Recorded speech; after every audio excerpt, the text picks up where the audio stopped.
disrupt. His primary focus is reinventing how the industrialized societies of the world interact with the world.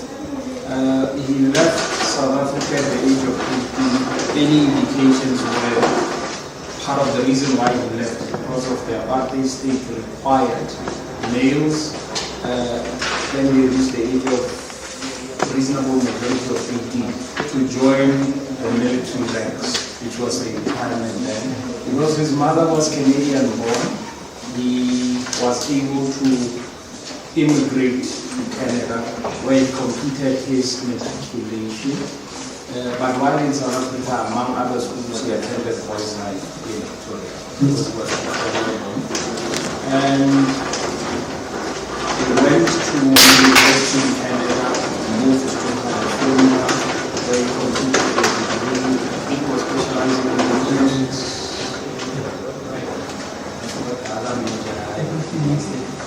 And afterwards, went back to Canada, was moving in between the two countries.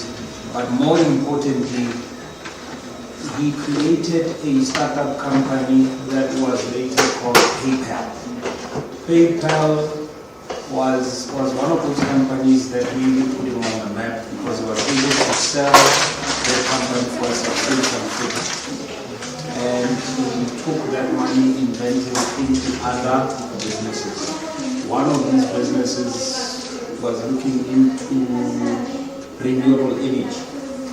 The name of the company, I think it's Solar City, and he went into that business venture with his brother. So his thought process then was to create battery technology that can harness energy from the sun, and his model was to take energy from the sun to power a household, and you have now the advent of an electric car.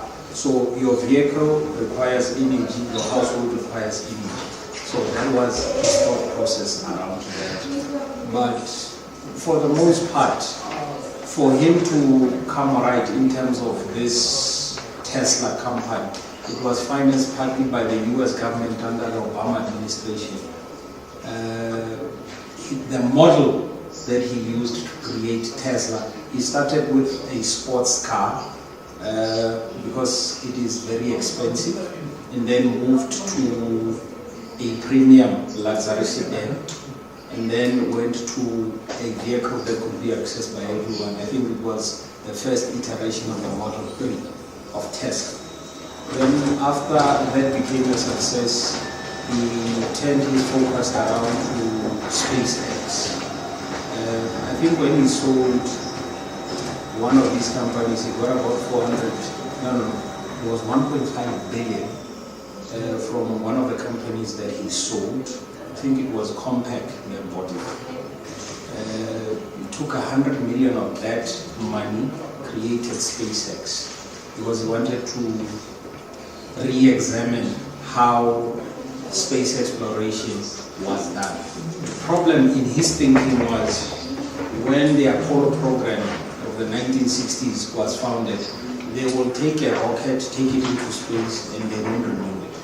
So he wanted to find a way of taking the existing rocket technology and make it reusable. Because in his interviews, he argued, well, if you were to take a plane, go up in the sky, use it once, and then have to build another plane, it will always become unaffordable. But now with the reuse of the same rocket, which is, I think it happened in the last decade, that is how I was able to bring down the idea of space travel to make it more affordable. And then, what else did he do? He pioneered a concept called the Hyperloop. The Hyperloop is a vacuum sealed channel that has a train that moves at zero vacuum. Because if there's no vacuum, there's no force, there's no resistance. It is high-speed train at another level. But it was a social entrepreneurship endeavor. He created a challenge for other like-minded individuals worldwide to look into the creation of such a technology. And then there are so many things. It's just that I'm struggling to recall everything. Please bear with me. Okay. The reason why I say he's an inventor, not necessarily that he's an inventor.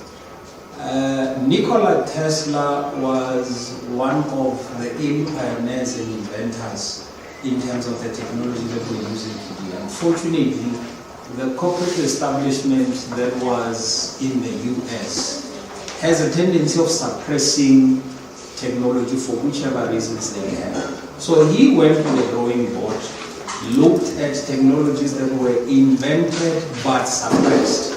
So he opened the drawer, took the plans, all of these things, put them on the drawing board and found creative ways of making them applicable to today's challenges in society. Take the concept of the electric car. Most people are not even aware that the electric car predates internal combustion engine vehicles. As far as cars are concerned, the first car actually was an electric car. But because Rockefellers, they were interested in this thing of, I think it was kerosene, and they later discovered you can power an internal combustion engine with petrol. Let me go back a bit. The funny thing about Rockefeller is he was interested in kerosene from oil. Petrol, believe it or not, was a discarded byproduct. They didn't have a use for it. Until this one of Ford took an internal combustion engine vehicle, put it on an assembly line and created that. So that created a bigger industry. So I am saying these things in order to interlink how the electric vehicles were sidelined because they needed this particular type of technology in relation to what was already established.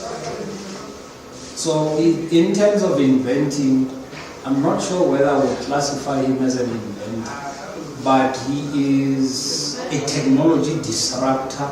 My reason for that is the technology was already there. All he did was to tweak it and put it in such a way that is usable for today's consumer. Awesome. Give him a round of applause.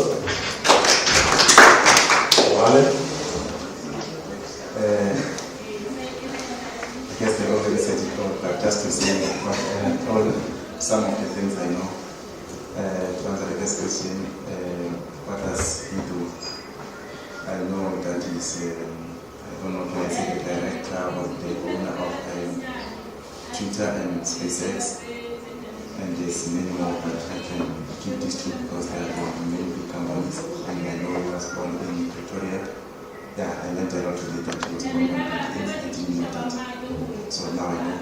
So it's not work, I just know that he's a billionaire. We all know that he's a billionaire, but today I learned that his net worth is around 250 billion.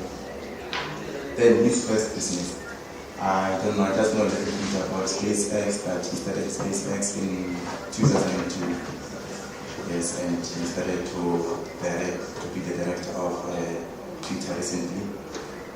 Then to answer if he's an innovator, I'll say yes, because the reason he's the director of SpaceX is showing that he has a creative thinking. Yeah, that's a little I can say. Awesome. Give him a round of applause. Yeah, just sign that one. It's an updated version of the one that we signed. Sir. Elon Musk is an entrepreneur, inventor, and businessman. He's the CEO and designer of SpaceX. The CEO and product architect of Tesla and co-founder of Mulan the Boeing company. So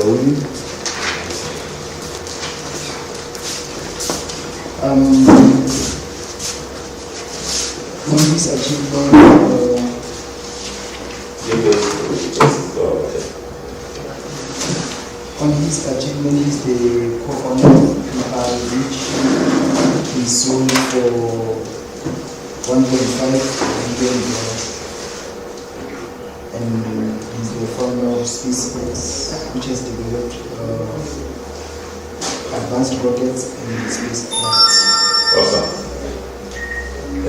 Sir.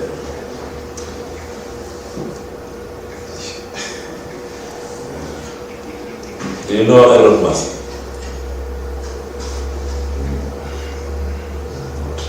Okay. Listen to those who know. Yes, sir. Oh, should I go according to? No. Okay. Yeah, yesterday we developed that teamwork spirit, so. You still want to do teamwork? Yeah. Well, he was born in South Africa, Elon Musk. But then he's in America now. He's an entrepreneur, he's an inventor, and business magnate, of course. He's the CEO and lead designer of SpaceX, the CEO and product architect of Tesla, and co-founder of Neuralink. And X, I don't know whether they put X to the power right to Table. I don't know how they put it. But he's widely known for his ambitious goals in revolutionizing transportation, energy, and space exploration. He co-founded the electric payment firm, APA, and formed SpaceX, the maker of large vehicles, spacecraft, and he also one of the first significant chief executive investors, the electric manufacturer. So we have Tesla there in addition. So in 2022, we acquired what was formerly known as Twitter, and then later named it to X, like the letter X. And at the age of 12, unfortunately, due to the apartheid practices in South Africa, I had to leave the country and reside in the US for much greater exposure in business. And of course, he was refusing to be saving mandatory the apartheid regime. So yeah, he left. So the apartheid costed us $1 billion in South Africa. Thank you. A round of applause. Villa.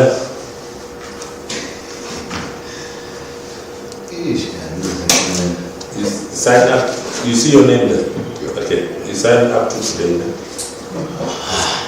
And give to those guys everybody. Yeah, it's too much. It's too much. Yeah, it's too much. Born, his name, his full name is Elon Musk. He was born in the age 1971. Now he's aged 52.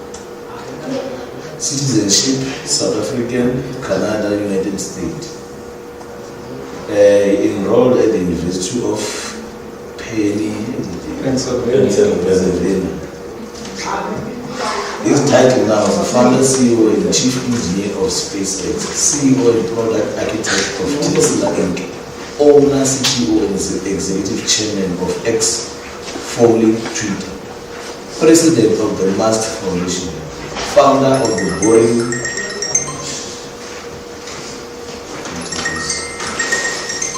Your girlfriend is asking. Co-founder of Neuralink, OpenAI, Z2 and X, part of PayPal.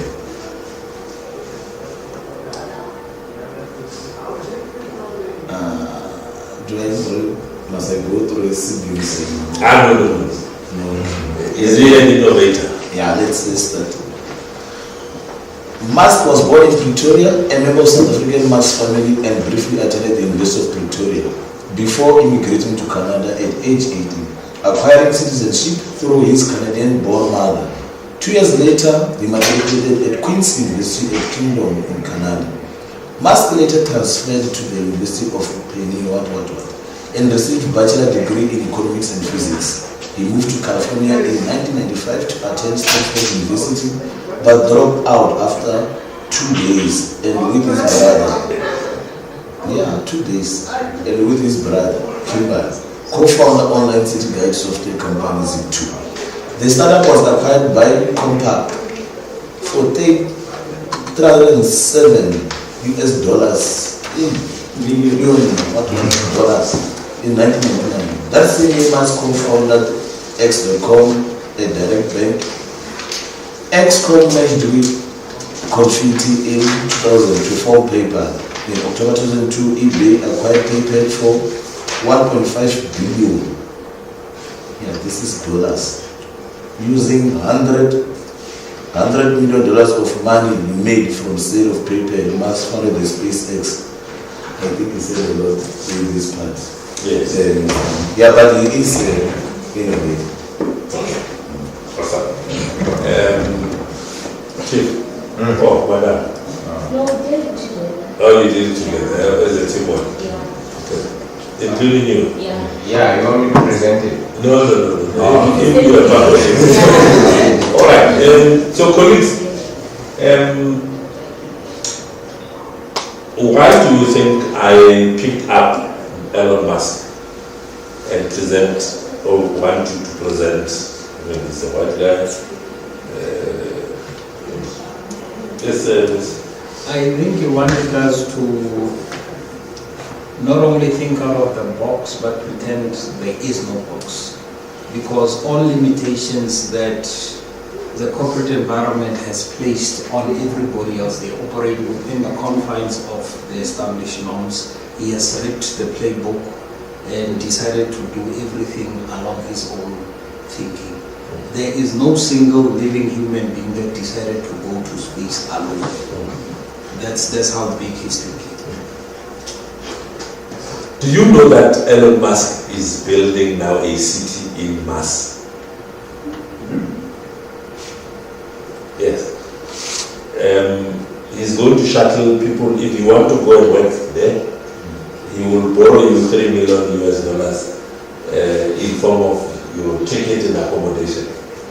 And then you work and you repay, and then you start getting payment. He's going to ship few items because he wants to manufacture. He's building a new city in Mars. The first phase is 150,000 houses, and then industry is building industry in Mars. He's building the second phase. He wants to build about 3 million houses in Mars. I wrote him a question to say, now who will be the president of that country? Because he's literally building his own country. Mars was inhabitable, he's making it habitable.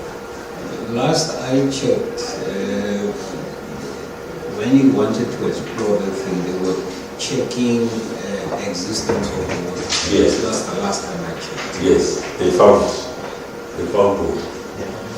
And where there's water, there's life. Yes. Yes, sir. So how is it written unlimited fund? It requires a lot of money to do these things in some time. If I may. Chief, his net worth is 252 billion. Yeah, I get it. And he's still generating money. Yeah, I do get it. Yes. But a lot of things that he's doing that's a network, man. Yes. A lot of things that he's doing it's not giving him, for instance, building the city there, it's not here generating money.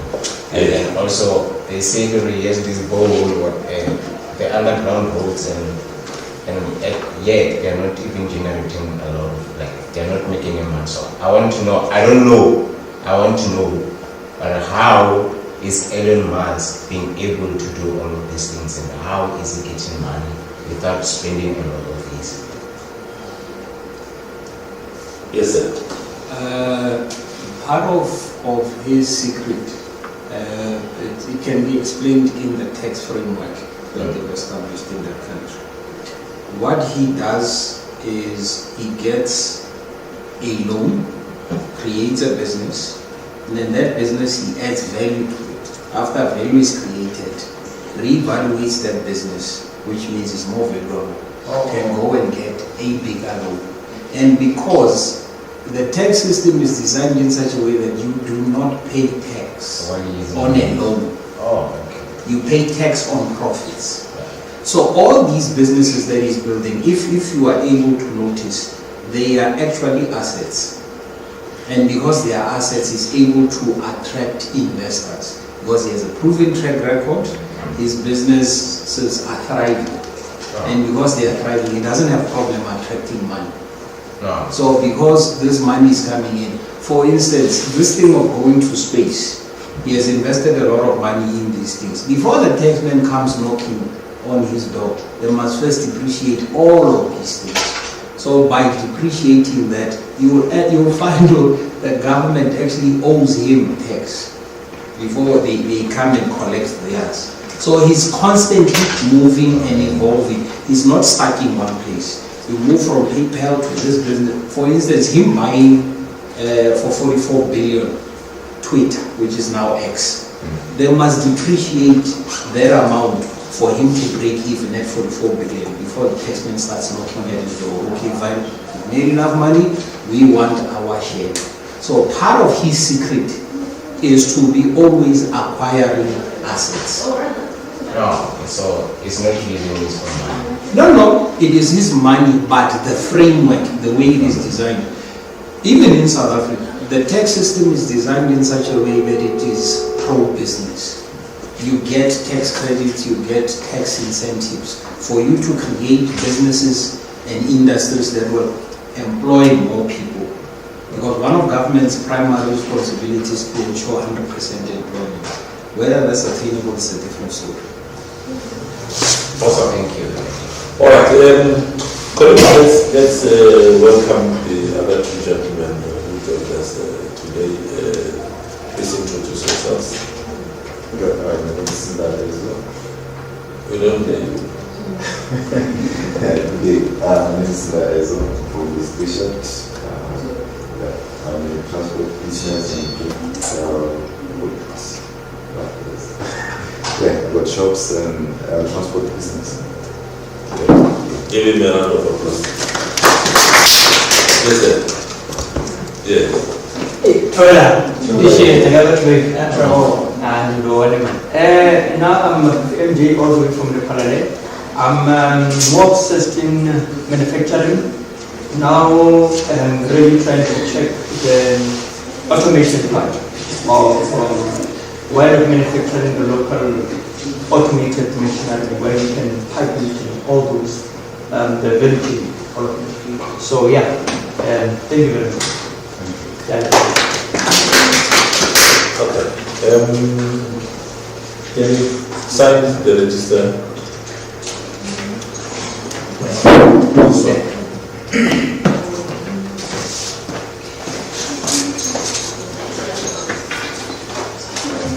This one.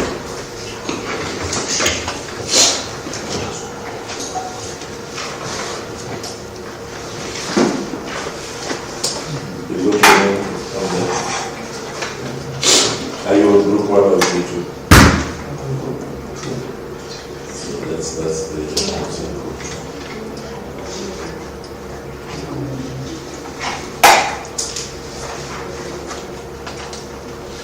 Okay, that will from group one.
Mr. Gary.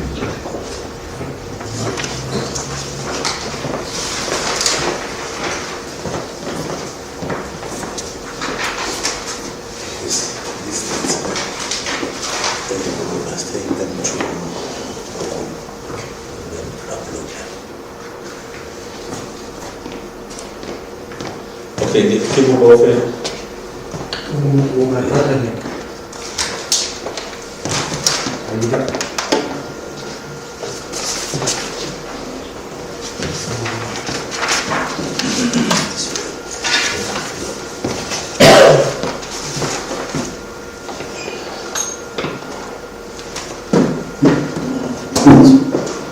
All the steps.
Okay, thank you very much, colleagues.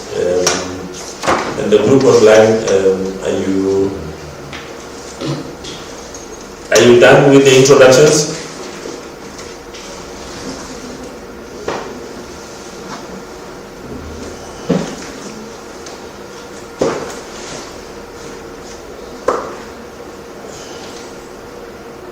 Are you done with your introductions?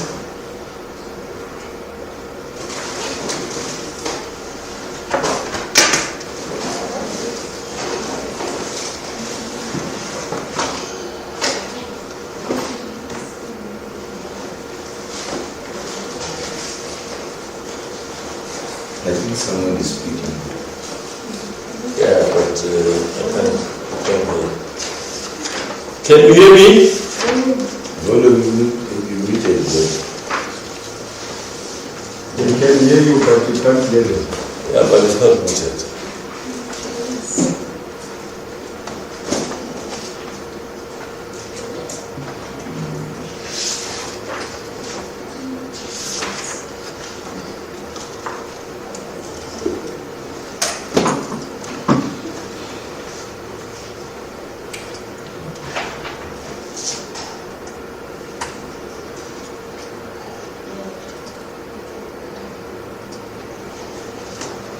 Ask that man. Check with the shift button and that volume.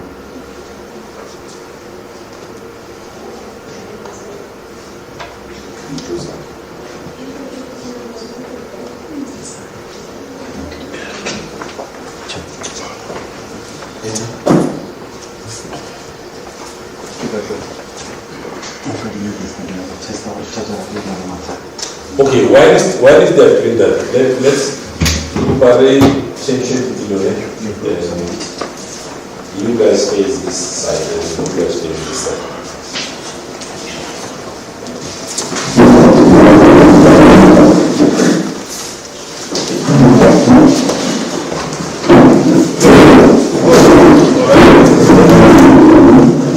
A U shape.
Take it a little.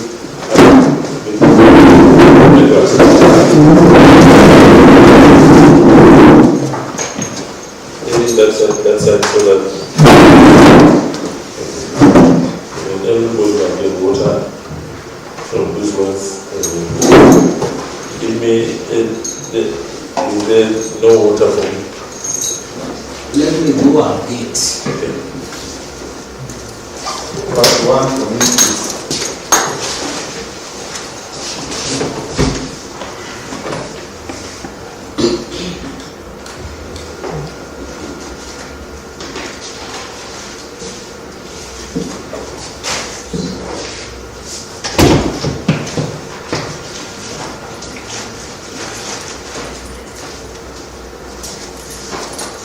Shukran, shukran.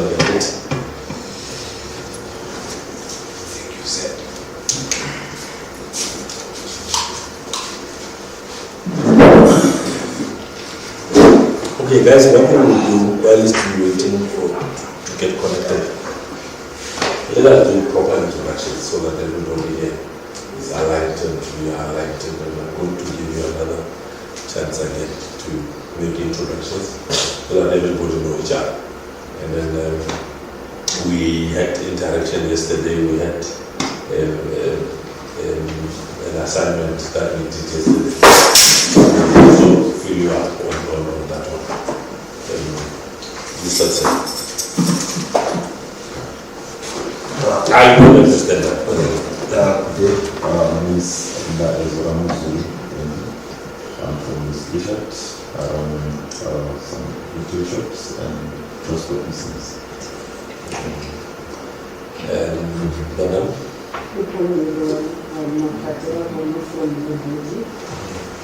I'm the director of Farming of Makati. We deal with broiler chicken. Thank you. Good day, everyone. I'm Mafifi MJ from the Parallel. I'm the director of Mafifi Business Solution Suppliers. We are manufacturing research company, primarily manufacturing cleaning and organic beauty cosmetic products. Okay. It's Jan Bemri from Ghana. One, I've invented self-cleansing lamp and self-cleansing plate. Yeah, that's one.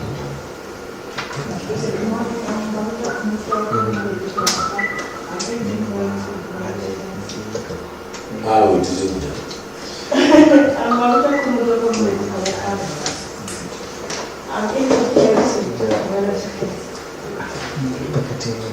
Hi, everyone. I'm Michelle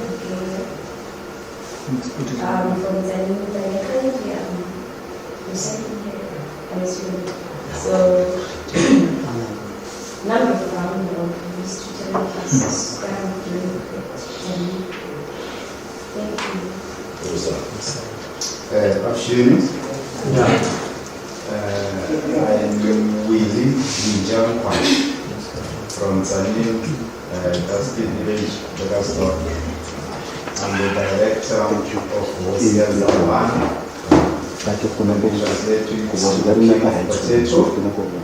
I'm into food and tourism sector, and also an inventor. I've invented a machine for industrial use and commercial use. So I won't go much into it, non-disclosure forms agreements. I hope you understand. I'm also doing a similar service to my sister, assisting kids at home with schoolwork and other community voluntary activities. Thank you. Thank you. Listen. Hi everyone, I'm Masih Nawasha. Yeah, we don't hear. I'm Masih Nawasha. Masih. From here in Ukraine, and I'm in business of transport and logistics. Thank you. Thank you. Good morning everyone, I hope you are doing well. I am Mohal Otauta, the founder and the director of One Waters Poultry Farm.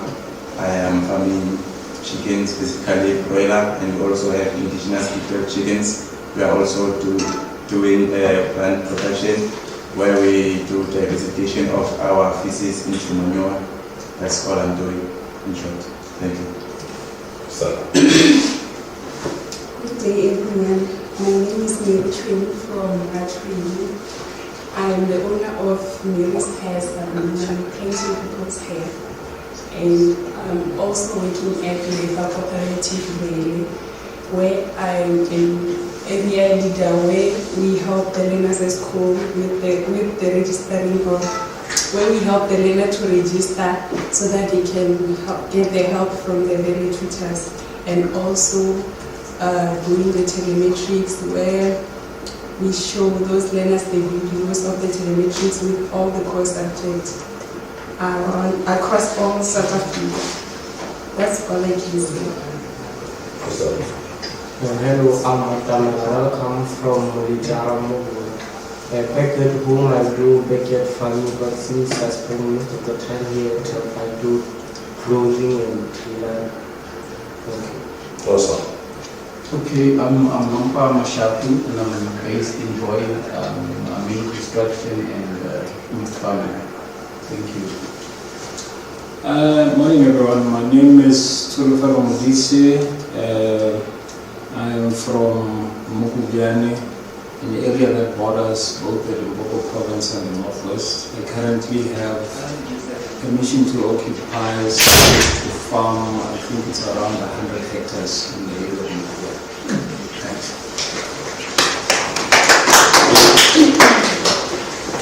I don't see that those hands.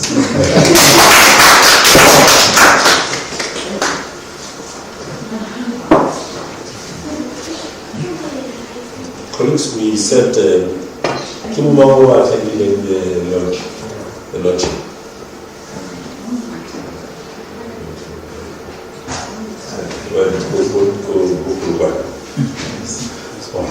We said in this group, Naki, my name is Tabo. I come to the facility. People call me Prof because of the knowledge that I amassed. I've been to 81 countries worldwide. I worked in Germany for 2 years. I worked in Egypt for another 3 years. I worked in Nigeria in Silver State for another 3 years. For the past 10 years I was in South Sudan. I was in Juba, Torit, Jongole, helping the government of President Salva Kiir. And I'm originally from Rustenburg, from the village called Luka. I also used to work for the Royal African Administration.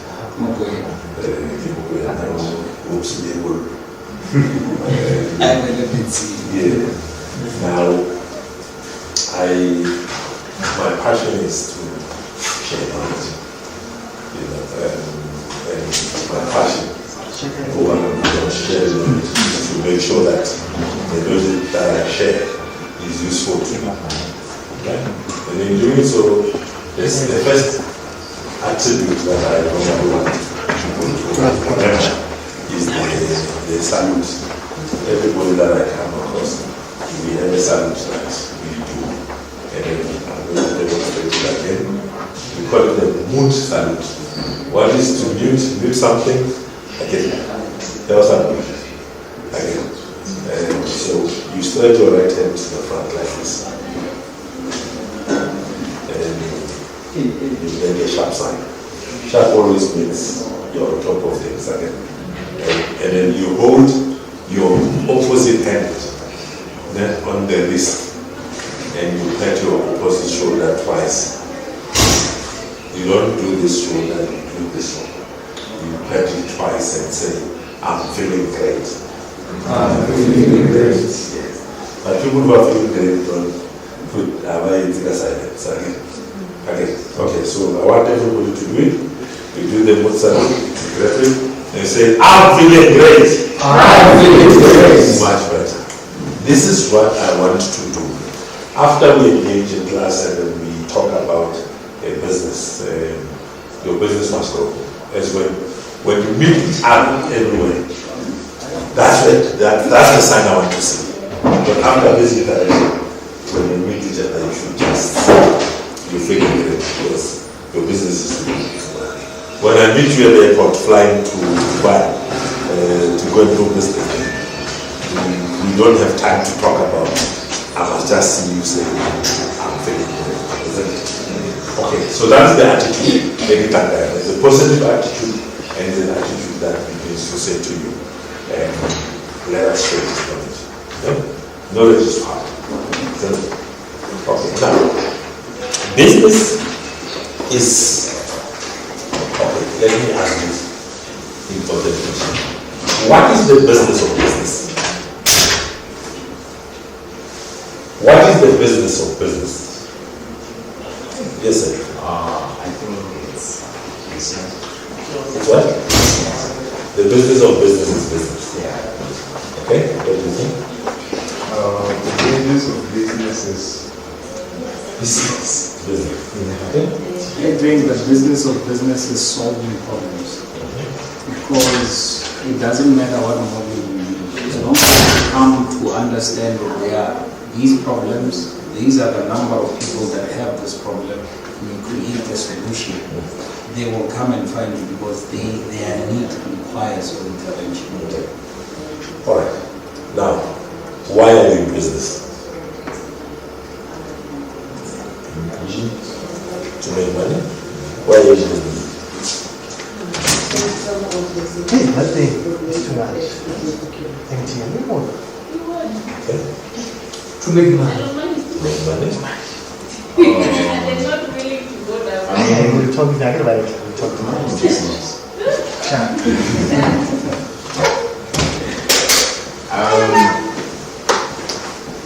For people who are in business and think they're there to Why do you want to get into business? motivation for me to be in business it's me discovering what is latent in the desires of pregnancy things. So and how other people's businesses and our needs are suffering and seeing the disposals, the waste products affecting their business. So with that, hence I decided to make a product which is even to gain seeing nutrition of these products. Yeah, that's why I decided to make this thing and make money. Awesome. To make money. To make money. To make money and also share the knowledge. Okay. to be the change that I want to see, and then To make money and opportunities for to make money and to utilize the knowledge I acquired from the institutions. I want to be my own boss so that I can stop working for people. Not to make money. Yeah, I'm a businessman. I want to be in business to make money and assist me to create the legacy. Now, guys, we are living in a country that is very fascinating. This beautiful country called South Africa.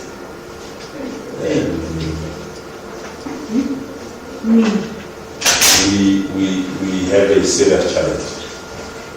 Everybody talks about unemployment and poverty and so forth. Yeah? And some of us are affected directly.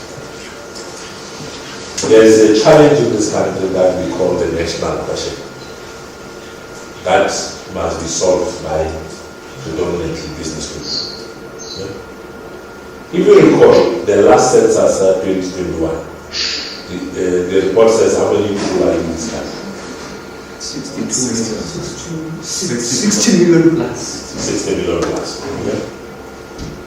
Do you know that half of those people are unemployable? I'm not DJ Sinclair. 50% of the population of South Africa is unemployable for two reasons. It's either they are too young or too old. So we live in a country that has half the population that is unemployable. So let's take 30 million who are unemployable.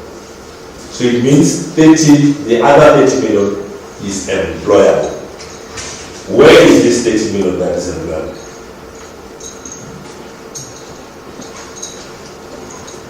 Yes. 7 million informal employment. In fact, it's 11 million. 11 million are in the formal sector. Formal sector includes private sector and public sector. When you add public sector and private sector, you've got 11 million that are in the formal sector. This gives you 19 million that are not in the formal sector. Where are these 19 million? 6 million of them are self-employed. 13 million of them are truly unemployed.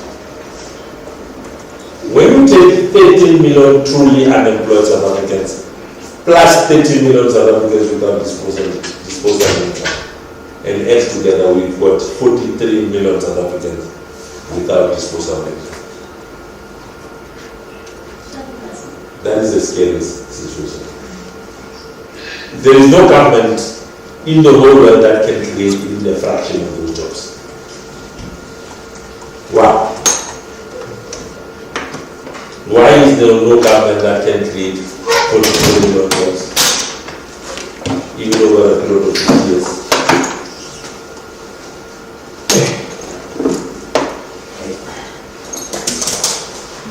Let me give you an example. If your daughter or your child is at varsity and they have done marketing management and you still expect them to be employed by government, it's a fallacy. Government doesn't need to be marketed.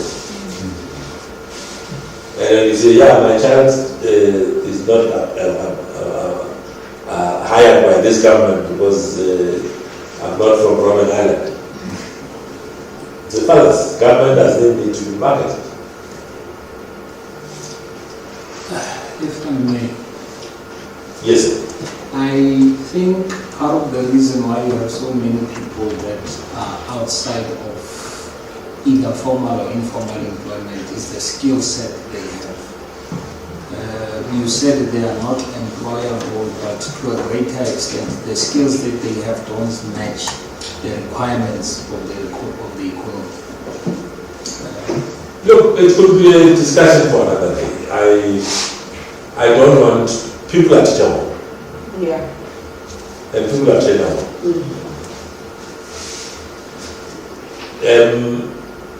Elon Musk, for example, what he's doing is it's intuition plus he's been self-taught. He's an autodidact.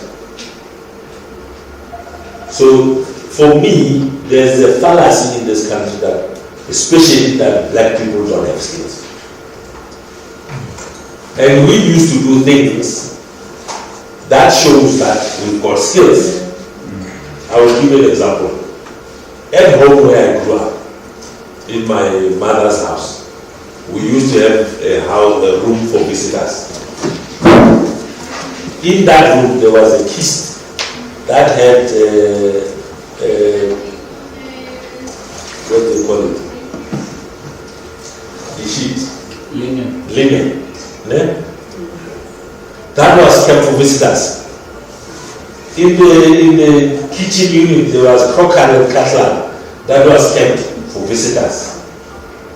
And when you visit the slaughtered chicken, isn't that hospitality? Yes, it is. So nobody will teach me about hospitality. Because I was raised in an environment that takes care of visitors.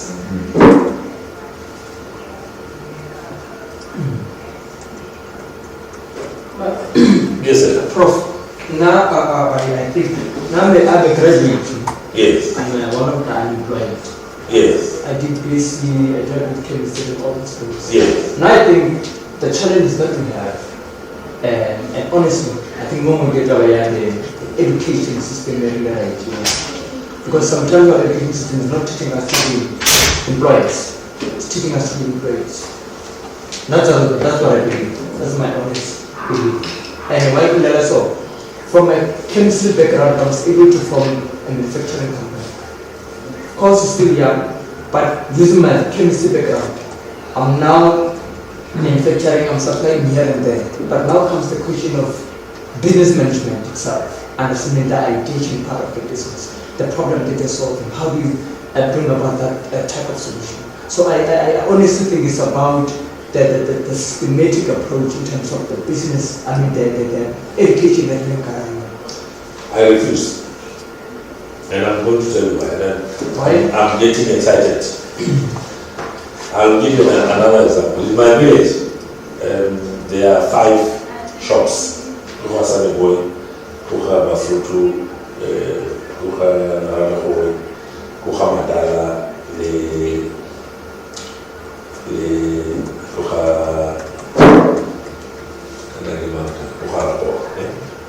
all these gentlemen did not go to school, they were illiterate. And they opened shops and they built beautiful houses. And they were driving classic cars, they took their kids to school. They had a black book where they built 2 things. Stock taking. They didn't even know that they were doing stock taking. But they had a book where they registered their stock. They had a book where they registered credit, and then they had a markup, and then they had profit. They didn't know they were doing marketing. When the mine opened a supermarket inside, they bought combis and they called those combis Kwalamaha. They used to go to the mine and pick up the market with their clients to come and shop in the village. And that supermarket had everything. Because it was owned by the mine. But because these guys had an opportunity to get into a luxury minibus to go and see people outside their premises, they preferred to go and shop because they had a free ride. And they didn't know that was marketing. They've never seen a marketing book. And you know what is my analysis? They've never met a way called risk, where entrepreneurs of today, they are frightened by the word risk. And when you can make your assessment, majority of entrepreneurs who made it are illiterate. Because you can, when they've got the money and they know, they believe this thing is going to give them profit, they don't want to hear about risk. They go for it. And majority of those who do not make it, even who lost other people's money, are those that met risk. And they were taught to mitigate against that risk. Now I'm coming to knowledge. Education, Martin Luther King puts it nicely. He says education doesn't improve fools. It only provides them with the higher platform to express their stupidity. I want to repeat it. Education doesn't improve fools. It only provides them with the higher platform to express their stupidity. The minute you go into a tertiary level, you are taught of critical thinking. And you can't claim you've got a degree without critical thinking. You are copying.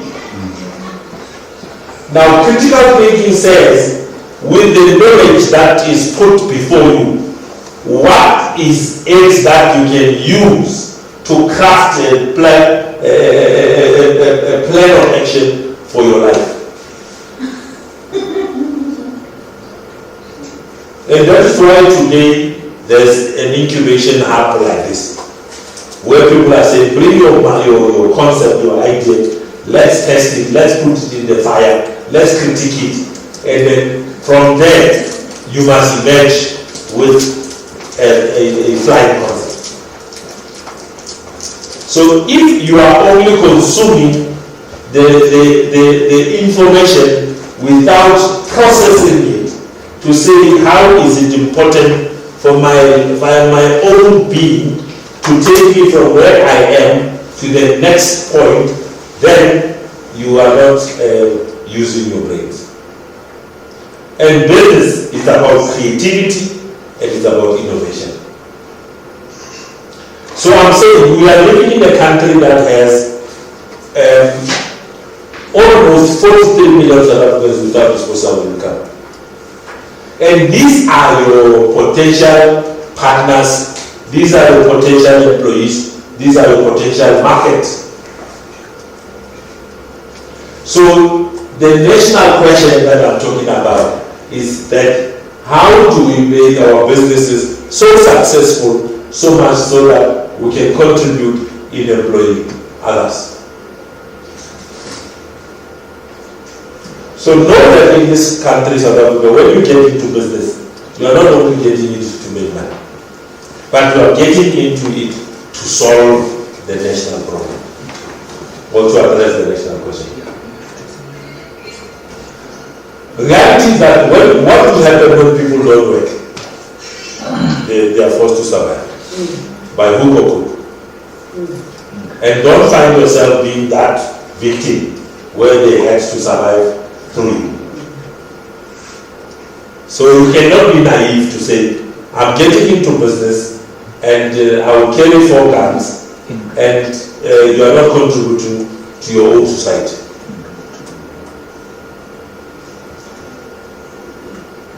I was given a task by one organization called Youth in Tourism. They used to get funded by Huawei and Nokia. And then they gave me 30 unemployed graduates in tourism to train them for 3 months in terms of creating businesses and viable businesses for them. And then I said to them, before I catch this group, I broke them into 3 groups, and then I said, I want you to come up with a plan to contribute to charity. I gave them a week in their groups, and I said, you think of any activity that you can do before you start this month. You do an activity of plowing back.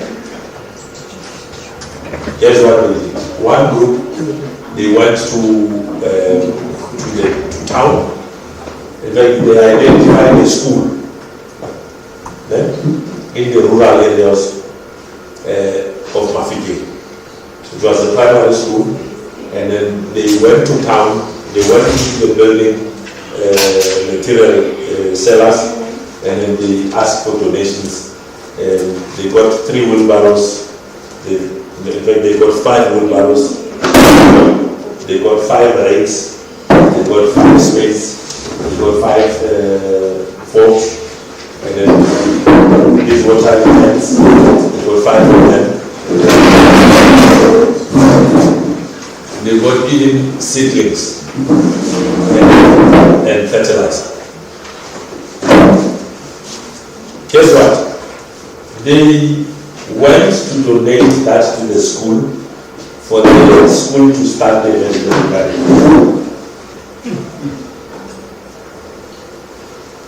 Because they are funded by Nokia to start thriving businesses. But I was planting a seed in them of plowing back even before they start receiving what they've been given. So I'm saying, the attitude, for example, you guys are here, you're not paying anything, you're going to get knowledge, you're even getting a stipend. But this program is funded by the bank. So for the fact that you are privileged to be here, you must best use this opportunity, but also think about the 43 million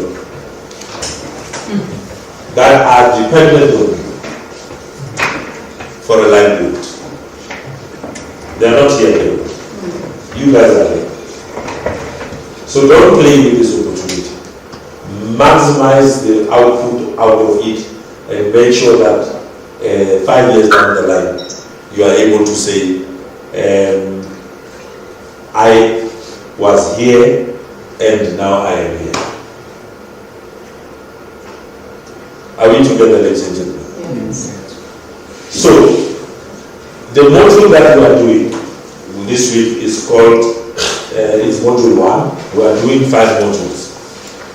as I said during the induction, that I'm doing with you module 1, which is creativity and innovation, and then Colin is coming next week to do module 2, but he's doing group 1 next week, and then they will do yourselves that other week, and then I will be coming back to do module 3 with you that other week, and then for I'll be doing group 1 and 2, and then Colin will come for module 4, and I will come back to do the last module 5 with you. And I want, once you have done all these modules, they should have a practical impact on your current businesses.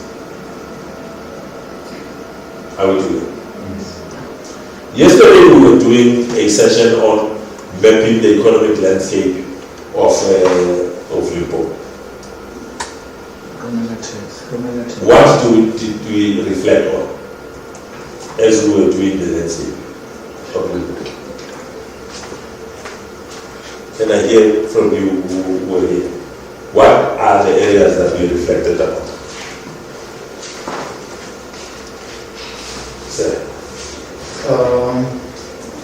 We reflected on the agricultural sites that are here in the province and how one can enter into that space, as well as parts of mining. Unfortunately, I just realized after the lesson that we didn't tap into the logistical movement of things in terms of joint venturing or growing our business in terms of like someone asked for it, okay, part of Zanin, let's say we are covered with manufacturing, and then we reach that market saturation point, then what do we do? So that's where we added the concept of diversifying. Let me practicalize it. Global, South Africa is a player. South Africa has signed 3,750 bilateral trade agreements with 146 countries. And this is on supply on goods and services. If you can Google, you will check, you will see that South Africa has signed with various other countries to supply those goods and services. I mean, in one of my companies, we supply maize to Vietnam. We're doing 12,500 metric tons of yellow maize for the next 3 years. We've got an inquiry to supply 23,000 heads of sheep to UAE. We can't touch it because there is no vessel in the whole world that can carry 23,000 live sheep. We used to supply copper from Zambia to China. We were doing copper cathodes, copper concentrate, and copper malachite. We had 10 trucks that used to go to Kitwe every week, from Kitwe to Richards Bay, going to China. We used to supply meat from Botswana, from the meat corporation in Botswana, from the BMC to Mitsubishi in Japan. We used to do 380 tons of primal cards every day. I'm talking of your top sides, your silver sides, your fillet, your I-ramp, your D-ramp, whatever primal cards you can think of beef. At that time, a kilo of fillet was 16 rand. We used to supply live goats from Kuruman to Mauritius. We could only get a vessel in Belgium that can carry the 2,000 heads of sheep, of goats. You would have to get breeders, buy them, take them to Port Elizabeth for quarantining for 2 weeks. Then from there they get into the vessel for 4 days to deliver in Port Louis in Mauritius. And I'm South African as you and I, as all of you. And I'm saying the knowledge that we amassed at tertiary and what we read in the news and the opportunities that are here in the country gives us the leverage to position ourselves. So it is very important. I'm sharing with you to demonstrate that it is doable.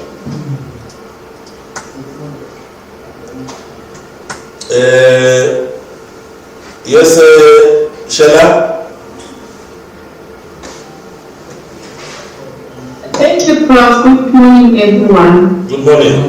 Prof, the information that you have just shared is absolutely great, and it's this kind of information that is actually supposed to be disseminated amongst a whole lot of entrepreneurs, because it's evident that not enough information is being shared as far as exporting is concerned, in particular for the South African SMMEs.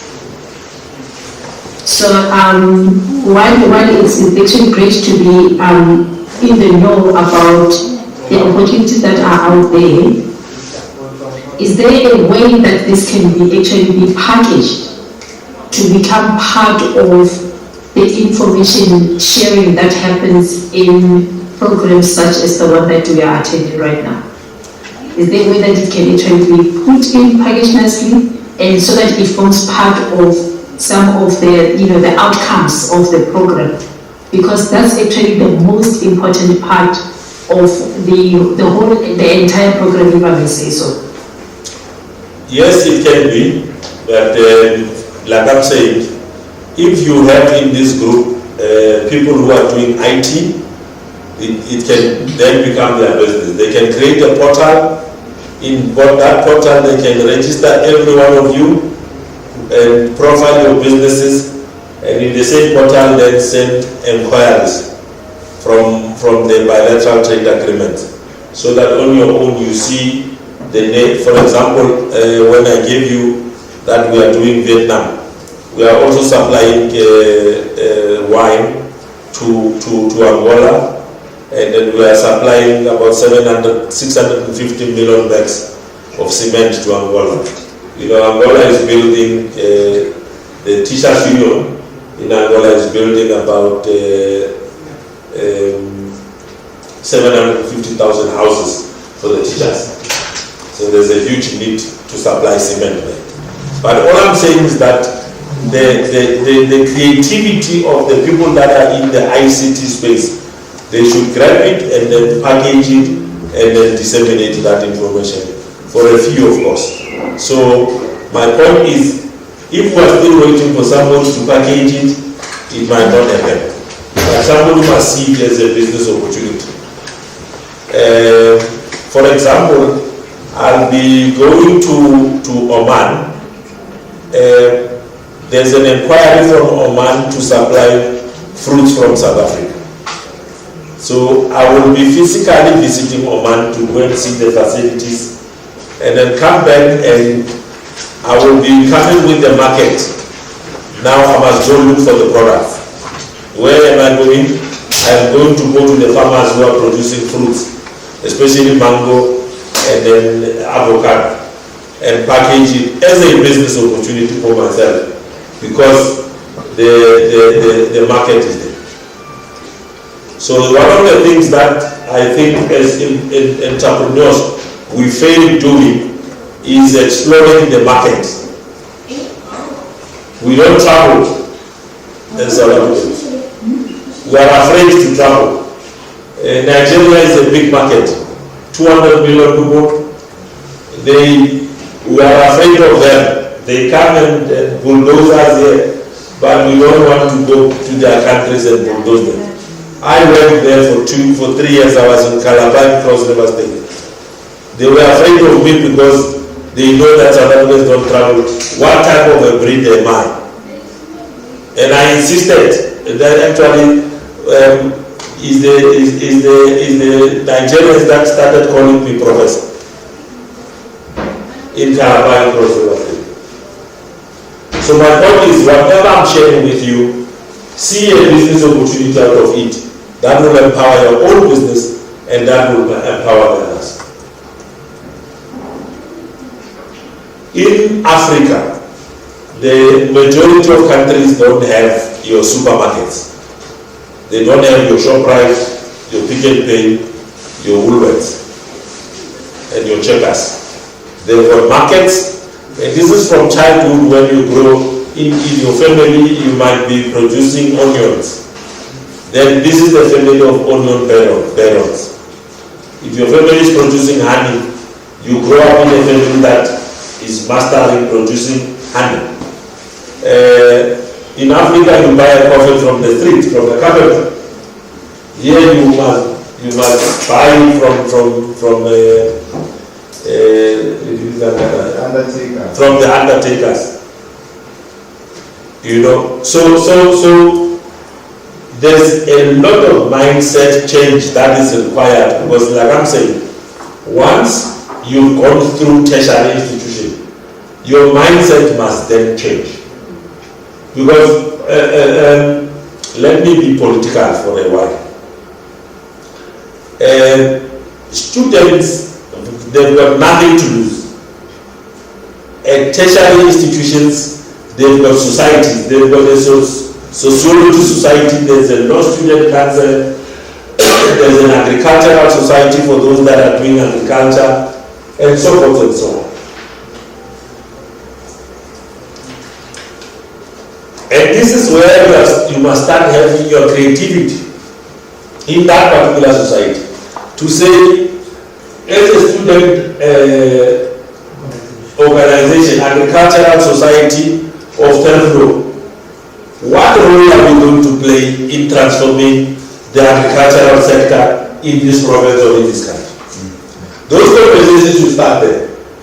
But what do we do instead? We organize parties and booze. So it's an issue of mindset change. So you cannot be an entrepreneur who is going to fail and say, I'm going to employ my auntie's daughter. It's not an employee, this person. It's coming as a family member. You're charging banking liability. Because you are saying, because if I don't make money, I'm not going to pay it. How do you plan not to make money in a business? You're planning for failure. So I'm saying, colleagues, let's take this, our businesses very serious. Let us, we've got the internet where it can give us the information. Don't waste time on Facebook and all this. They are fake. Again, if somebody is posting and they are posting next to Lamborghini, everybody can do that. It doesn't mean it's their Lamborghini. And then why are you pasting next to a Lamborghini or next to a Ferrari? If you can post the product that you want to put into the market, you've got an opportunity to advertise the solution that you can bring. You advertise the opposite. You advertise fake news that you are wearing a Dolce Gabbana shirt. Huh? Let's take our businesses very seriously. Sheila, did you forget to drop your hand or you still raising your hand? Prof, it's a fresh hand. Oh, okay. Go ahead. Oh, thank you, Prof. Actually, I just wanted to read something to my fellow entrepreneurs. When you touched on the issue of South Africans do not travel, a lot of us don't do our businesses internationally and all. I just wanted to read something that entrepreneurs should be aware of. There are so many opportunities that have been created for us over the years, wherein you can be able to go to whatever country that your product will actually fit into their import appetite. For instance, some of us we've been to almost 23 countries across the globe through the DTI programs. There are whole international trade initiatives. Colleagues must not stay away from them. You have got to be part of those so that you are able to position yourself globally. So at the moment we're supplying United Nations, global, through their global marketplace, it's open for everyone. So if you believe that you are at a space where you can be able to take your product to the world, consider registering yourself onto that space and be prepared to go out there and make sure that you expand your business as much as possible. Not only the business, but you're also going to become a different person once you've been outside your comfort zone. Thank you. I just wanted to pass that message. Thank you, Prof. Can we give Sheila a round of applause? So colleagues, these are South Africans that are saying, let us change the mindset to say this country is not doing anything for us. We have been given the opportunity. The internet is there with the information. What is required of us? Spend time in researching of the markets and the opportunities.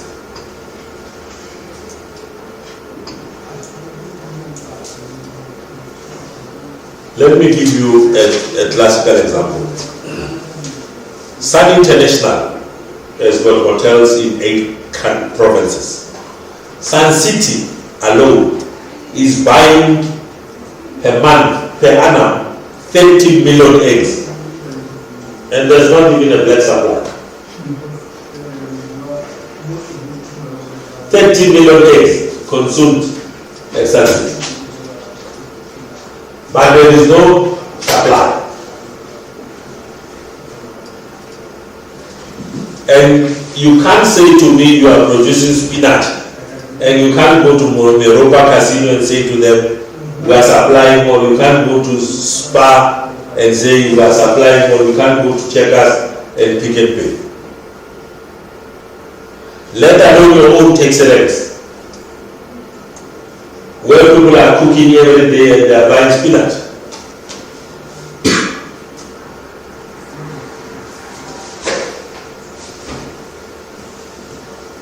And this province is well endowed with the good vegetation. And this vegetation, entrepreneurs are not taking advantage of it. I mean, majority of the bananas from this country come from this area. Mangoes, avocados, lychees, you name it, they come from this area. But we are not making maximum output out of it. I'm only talking on the agricultural side. There's agro-processing where you can dry them. You can dry fruits and then sell them into the global market. There are centers where they can assist you to dry them and package them to the international standards. Yes, sir. Thank you. I just want to add on that point, agriculture. That usually access to land becomes a challenge to startups. And coming from the rural areas, there's an area, a residential area, and a farming area. So those farming areas are divided into a household. Yes. So what we can do as emerging farmers is to say those people are farming seasonally. Then we can have an approach to say, how about I take maybe 50 hectares in agreement with those families to say I'm going to barricade or fence this place, get water, whether it's borehole or can be channeled from the river, whatever, and then I will do my farming the moment maybe during the dry season that you guys are not farming.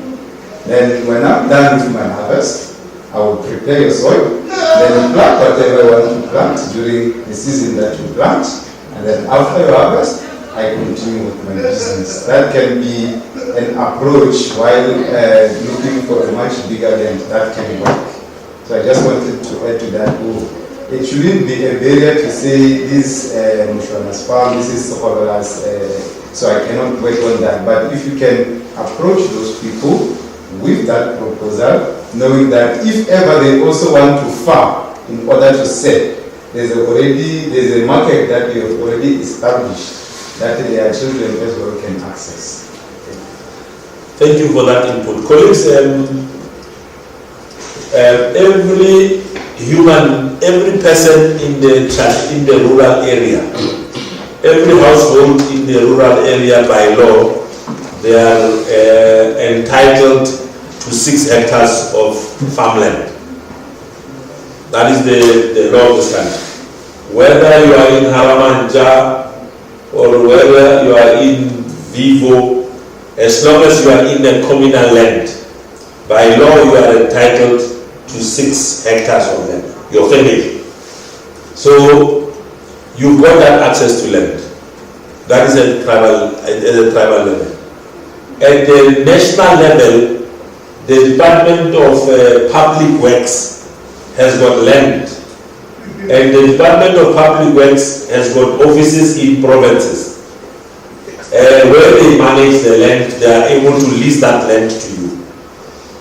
The Department of Agriculture also at the provincial level, at the national level, they have farms that they normally advertise when they want tenants or people who can lease those lands. The provincial Department of Public Works also have got land. So the issue of land access, it's not a difficult one.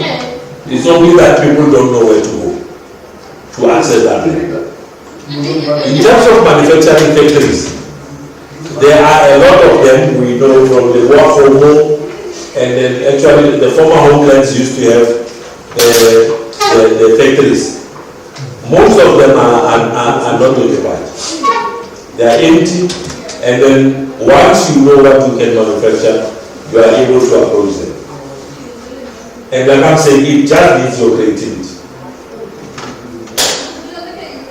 Okay, thank you very much, colleagues. On the screen now we are dealing with applying innovative thinking to develop our small business.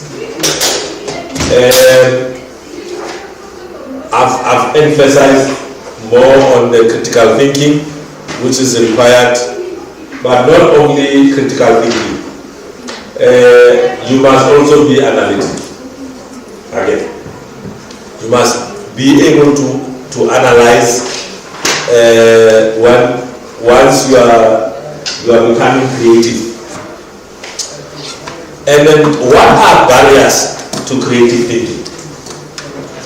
What are things that stop us from creative thinking? Yes, sir. Fear. Fear can be a barrier, isn't it? Fear of the unknown. I've never seen such brave people as women. Who can see somebody on Facebook who has posted a different face of a hunk, and they invite them to Ghana, and they go and see that person. So in the woman's life or universe, there's nothing.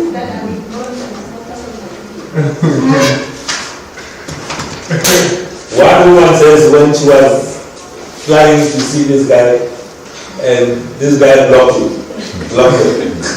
before she landed.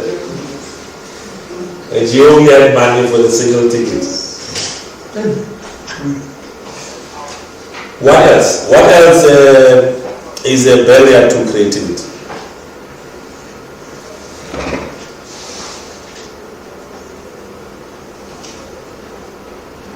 Yes, sir. I can see knowledge and finance.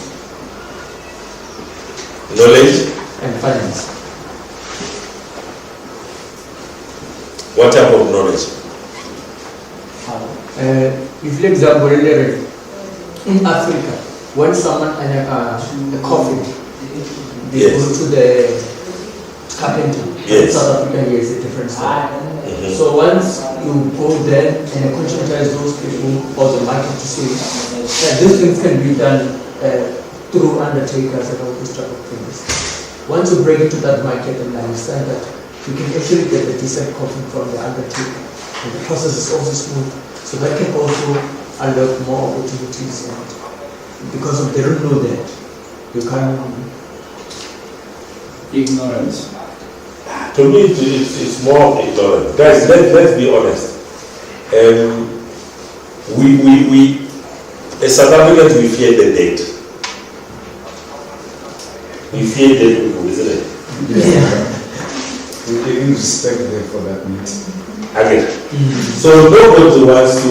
We underplay that industry of burying the dead.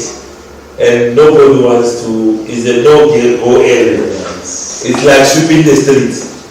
You know, we belittle those industries.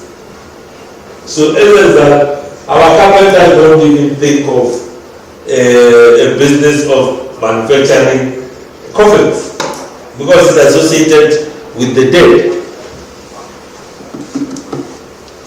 And do you know the size of the market is shrunk, and it's only very big companies that are manufacturing coffins, and they are making it easy.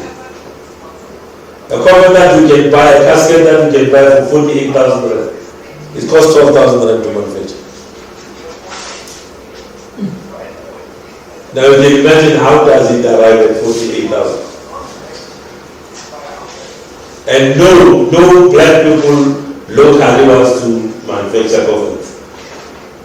And yet there's a market. Undertakers are there looking for manufacturers of coffins.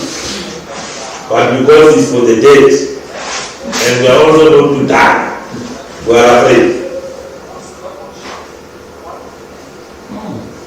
Value chain. I was thinking of the value chain of that space. True. Because if you take people that are carpenters in the way, let's say your development finance institution gives you money for a carpentry business. You decide to supply this site, but as part of management, you get people to create offers and you supply the market. There's nowhere where these people actually interact with the deceased. Yes. Just creating platforms for decent burial of these people. You can't believe me, in the whole of South Africa, Witbank is leading in terms of, as a city that manufactures coffins and supply to the whole country. Yeah, no, and these border industries that are abandoned are facilities where these things can be done, but Very they true. are not tempting to. Very true.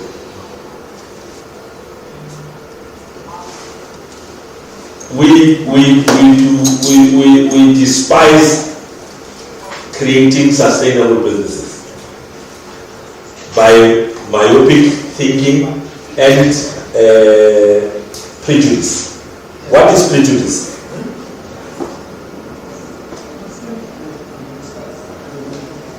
What is prejudice? It's an inherent value system that places limitations on your perception of a particular issue in life. True. They say fat men can't dance. And they see Zekeleke is showing them. He says doing well. That's prejudice. Prejudice means prejudgment. Again.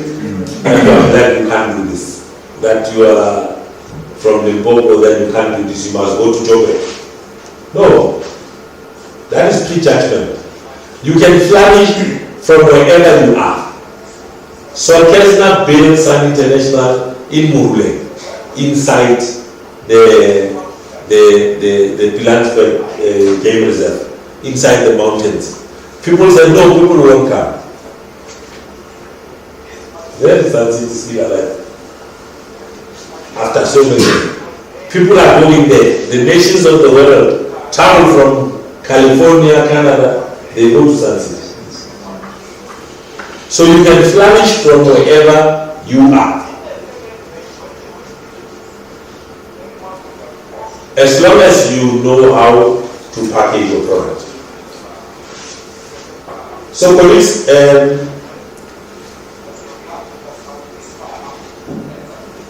once we have done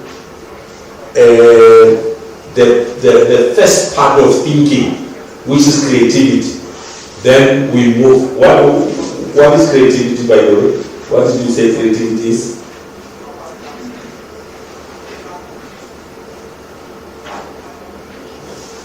What did you say creativity is? It was online. We were online. Critical thinking. What did you say creativity is?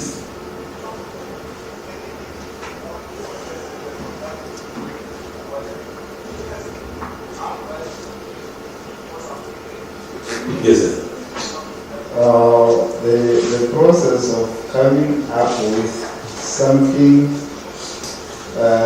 that is maybe unusual, partially new, to solve maybe a common problem that was normalized by society, to say, this is how it goes. You cannot cross the bridge without doing this. You must first do this, and then you come up with a way to say, just jump from here to there. Awesome. All right, Samuel, you wanted to say why are we failing?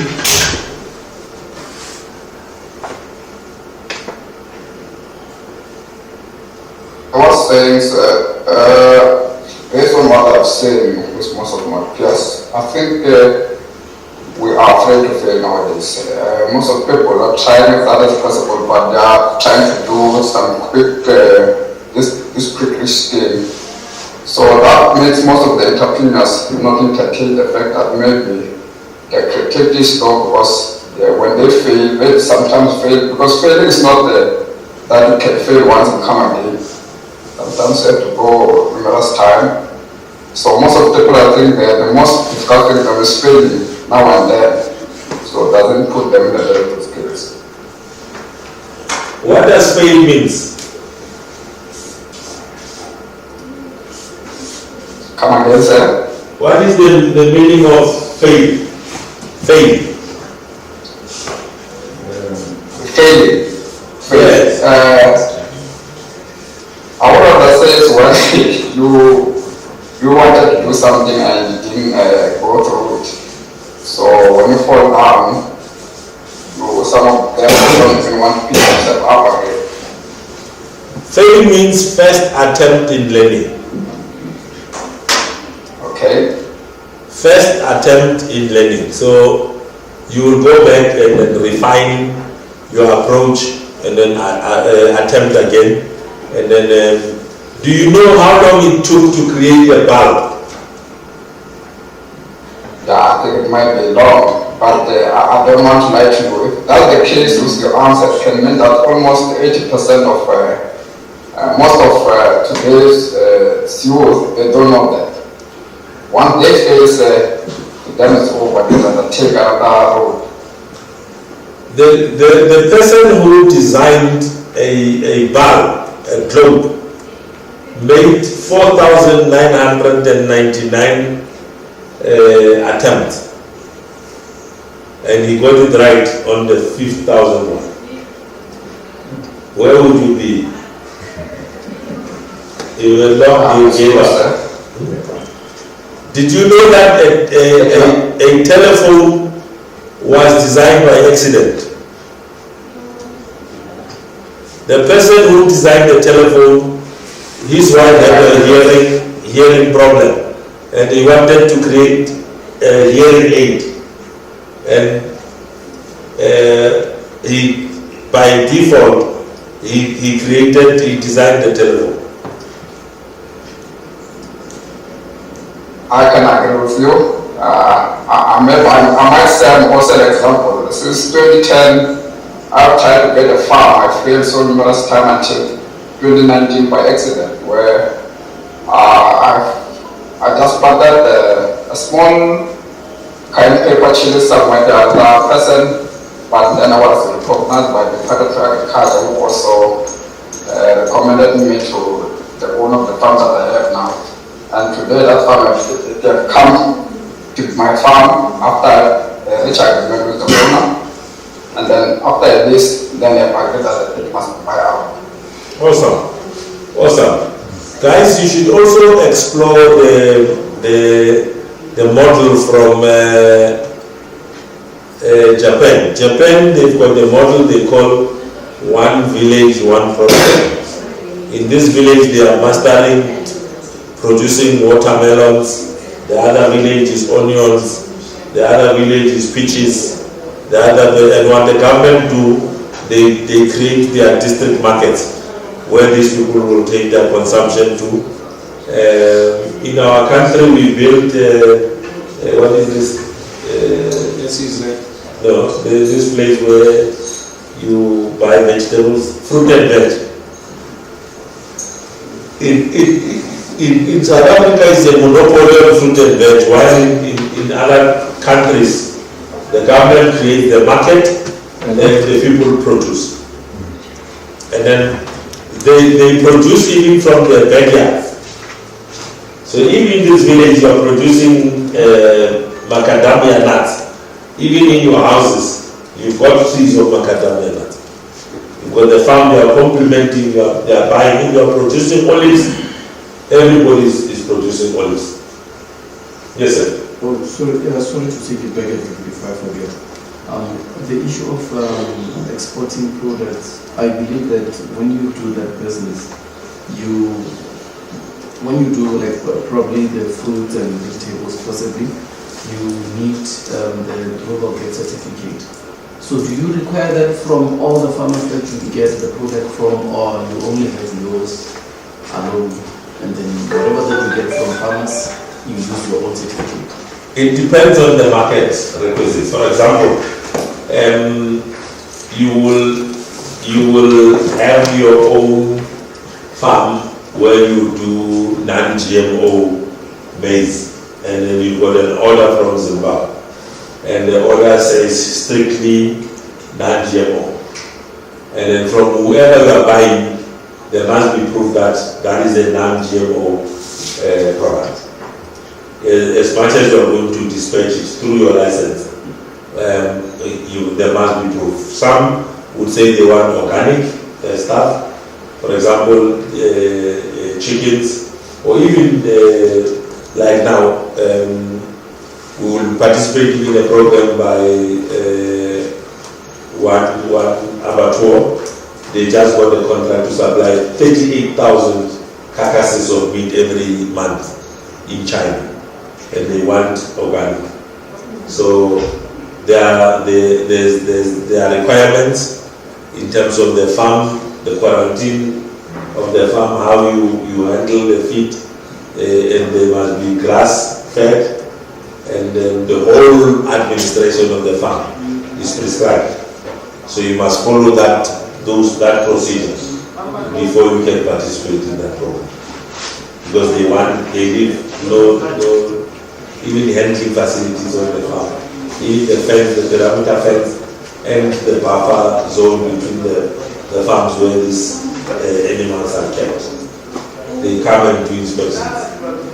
They want the reports from the veterinaries every week. But they give you the cows, they bring 1,000 cows to you, and then they buy them back after 18 months. And then they buy them at the cost of 780 rand per kilo. Now you can imagine if you grow them up to 400 kilos. And wait, 780 rand per kilo? Yeah. So it gets on the scale. Yes. And then it says 177 kilos, for example. Yes. So they multiply that by that 780. Oh, Jesus. That's a lot of money. Yes. When we look at it, I mean, it's about, for 1,000 cows, about 24 million. So, what you're describing is ideal for a feedlot. Yes. But it's capital intensive because of nobody has the existing infrastructure. So you must first, they only bring the cows once the infrastructure is up to that. We will share with you the spreadsheet in terms of the requirements. So if you want to participate in the program, then you must then adhere to the specification. And then they will come and do an inspection and then issue a certificate of improver. So where you can improve, and if you are able to improve within 6 months, whatever time you are ready, then you are able to can qualify. Then they bring the car. Development finance institutions are able to step in and fill that bridge. We don't know. Because when I shall I you are recognized? Yes. Thank you, Prof. Actually, the concept that you are sharing right now is very interesting, and it can actually be packaged in a much better format through the cluster approach. Like with the farmers that are already there in the livestock farming, they could actually form a cluster that is going to be able to reach that particular quantity that they are looking for, because for a single farmer to be able to reach that quantity is almost impossible. But if they come in as a cluster, as one unit that will be able to share the responsibilities, then they will be able to meet that demand. Yes, I think, thank you very much for the contribution. I think what the purpose of this intervention and these sessions is just to expose you to the opportunities that are there. And then probably towards the end of this program, we will then come up with the way forward of now how best can we package these interventions together once now people understand what does it take for them to participate. And then from there, those who are willing to participate for their individual businesses, then we can craft an intervention model to say how then do we go together to the market. Would it serve the purpose? Yeah. For example, Absolutely. For example, I always say to people, when I give the narrative around tourism as an opportunity,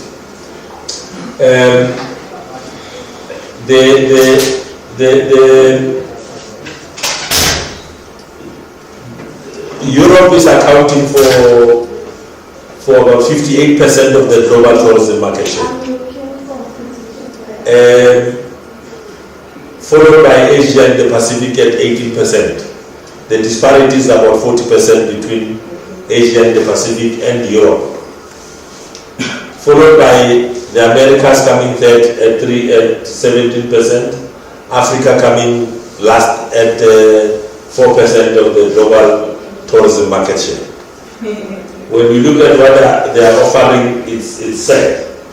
If you compare Johannesburg to New York, Johannesburg is far much better offering than New York. New York is offering ugly food. Have you seen these big beggars like this? Boring nightlife, they can't dance for my piano. They don't have a score. And then your American flag. Now, if you do comparison between OR Tambo and JF Kennedy International Airport, you will see that 35 million Americans traveled in 2011.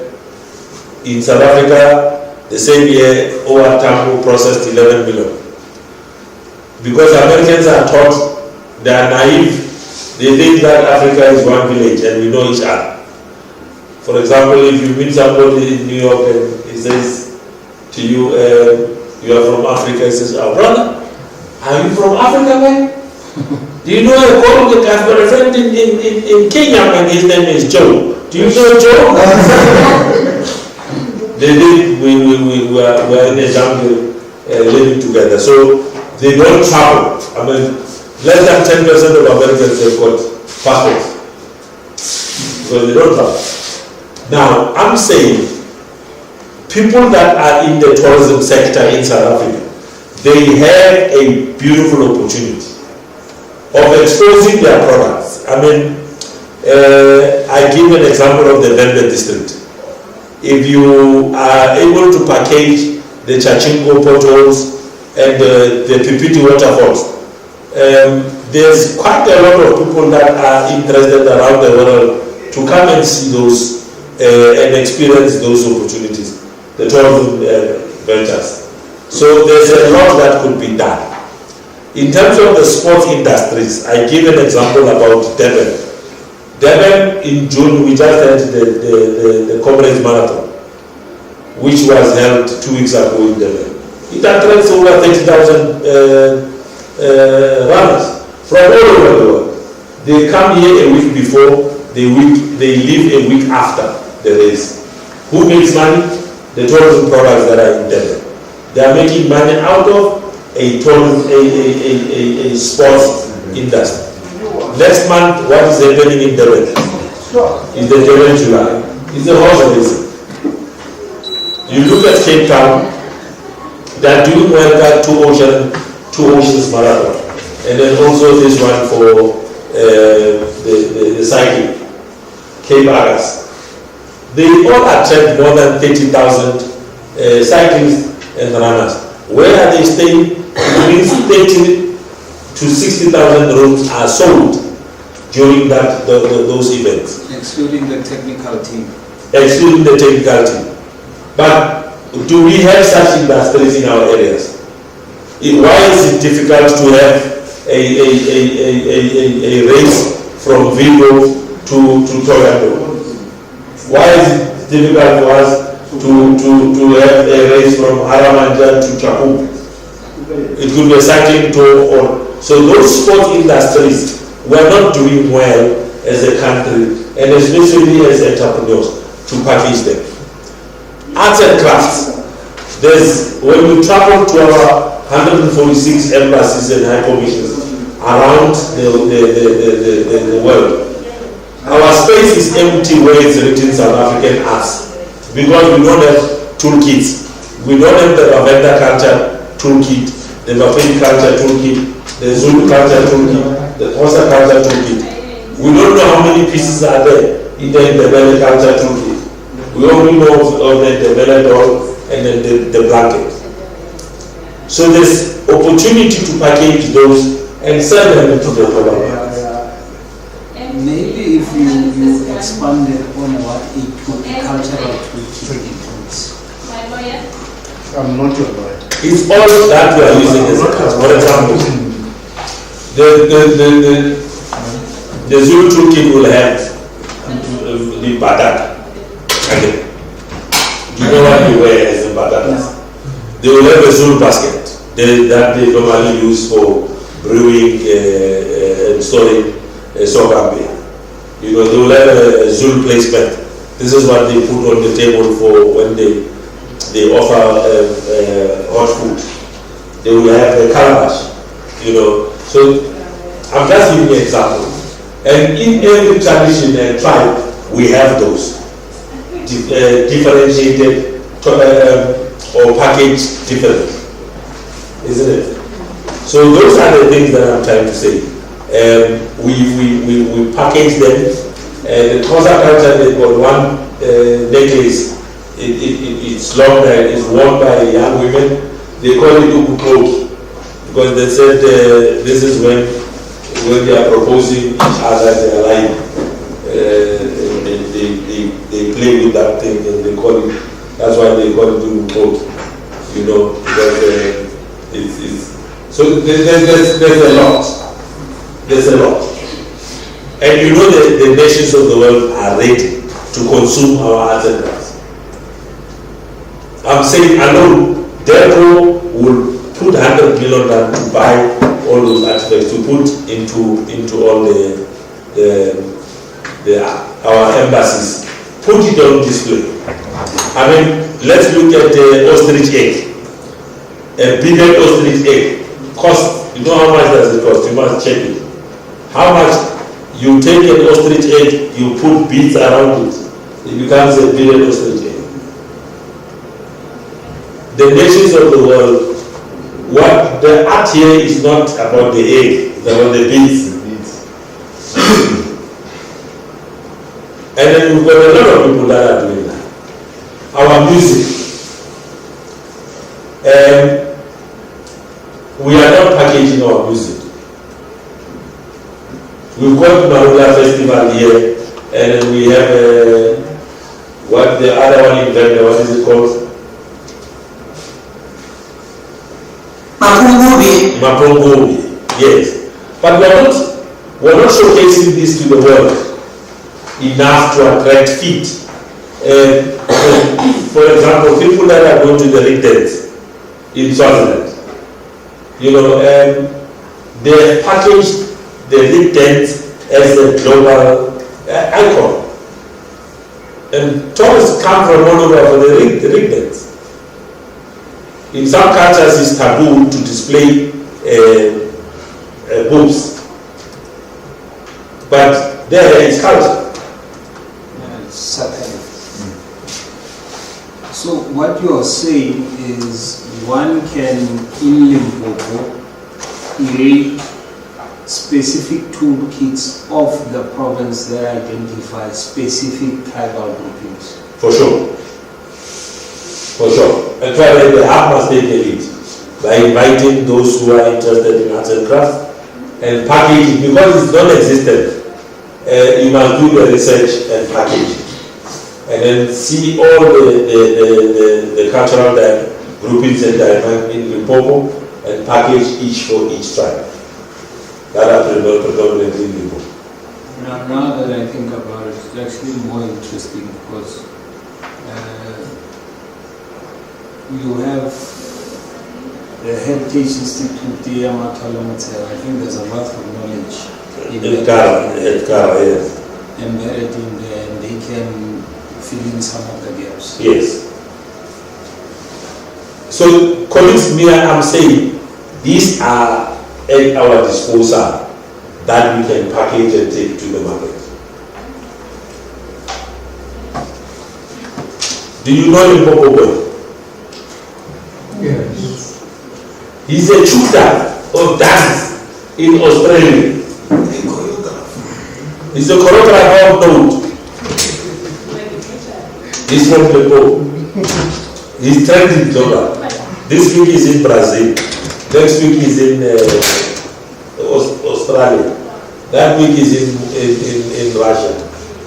The other week is in Germany. Because he's exporting talent. And you know what he needs for his business? His passport and entity. Yeah, that's all.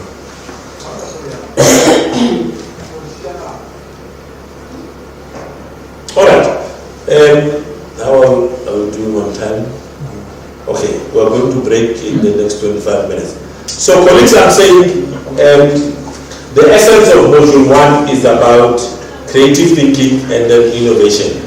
We talked about Elon Musk as an innovator. We checked about the business that he created, his net worth, and then for the fact that he's a South African, we must claim him because he's doing nice, wonderful stuff around the world, but he's a boy from Pretoria. So every South African has got the capability to make an impact in the world. Now, what do you think entrepreneurship is? What is entrepreneurship? Some say the entrepreneur. What is entrepreneurship? Or what is an entrepreneur?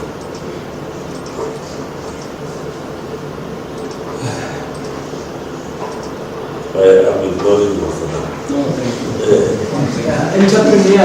Entrepreneurship, I believe, is It's about coming with a sustainable solution to the problem existing in the market. Yeah. Okay. Let's say Kingsley. Good morning. Good morning. An interpreter is a person who has actually the ability to be able to create and innovate and help living and protect this. Thank you, Kingsley. Other contributions. What is an entrepreneur?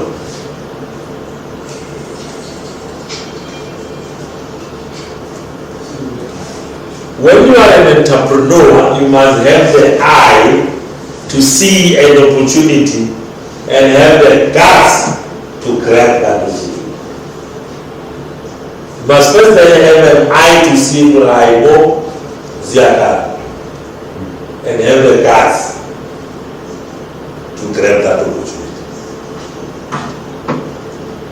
That's an entrepreneur.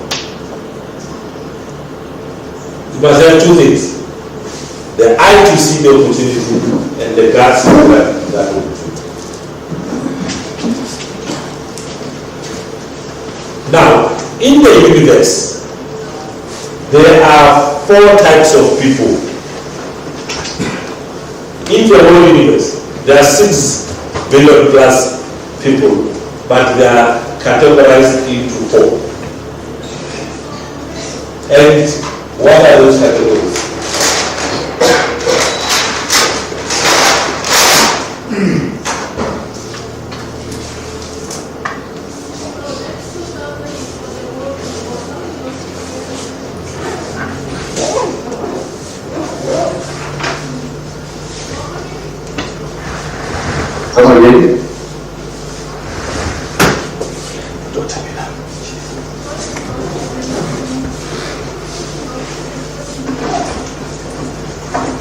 In the universe, there are 6 billion plus people, and we are now categorizing them into 4. There are 4 types of people out of the 6 billion plus people in the universe. What are those people?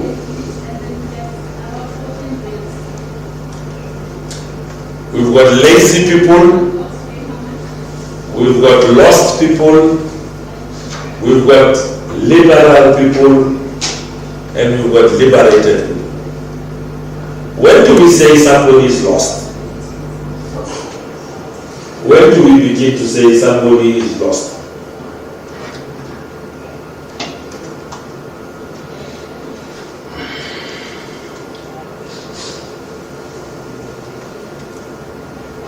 When do we say you are lost?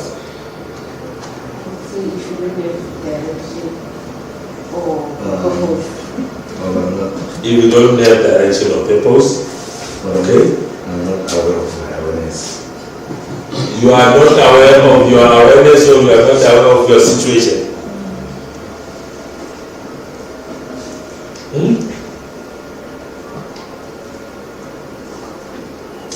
Okay, when we say you are lost, for example, we know that racism is outlawed. It's illegal to become a racist. Don't mean I'm a racist, but I'm a smart racist. And let me tell you why. When you are good in piano, what are you called? Pianist. When you are good in science, what are you called? Scientist. When you are good in violin?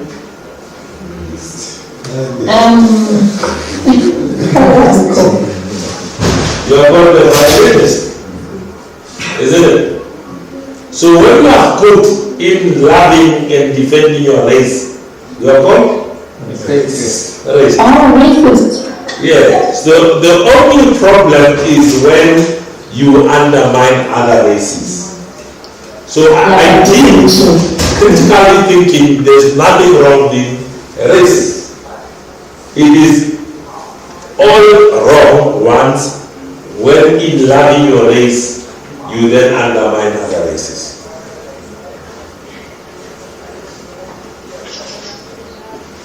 Are you racist or prejudiced? Racist. Because in my thinking, prejudiced means you are in favor, disproportionate to others, which is what you're describing. Look, prejudice is prejudgment. It's when you prejudge other races. And then you say, the ones with short hair and broad nose, they can't think. Their level of brain power is equal to the size of their hair. That is prejudice. That's being racist to the core. But I'm saying, just out of this discussion, I'm merely pricking your critical mind to say when you are thinking, I did. But when you know that racism is outlawed, it is illegal, and many other things, and you still call yourself a racist of undermining other races, then you are lost. Have you ever had somebody saying in Pentagram, and then when you say you don't have any, say, but you are working? This person is lost. Because it doesn't mean that because you are working, you always have money in your pocket. Now, there are such people in society. Some are our partners. Imagine you've said I do to a lost person who will never appreciate any gift that you are giving them, be it flowers or holiday or expensive gifts.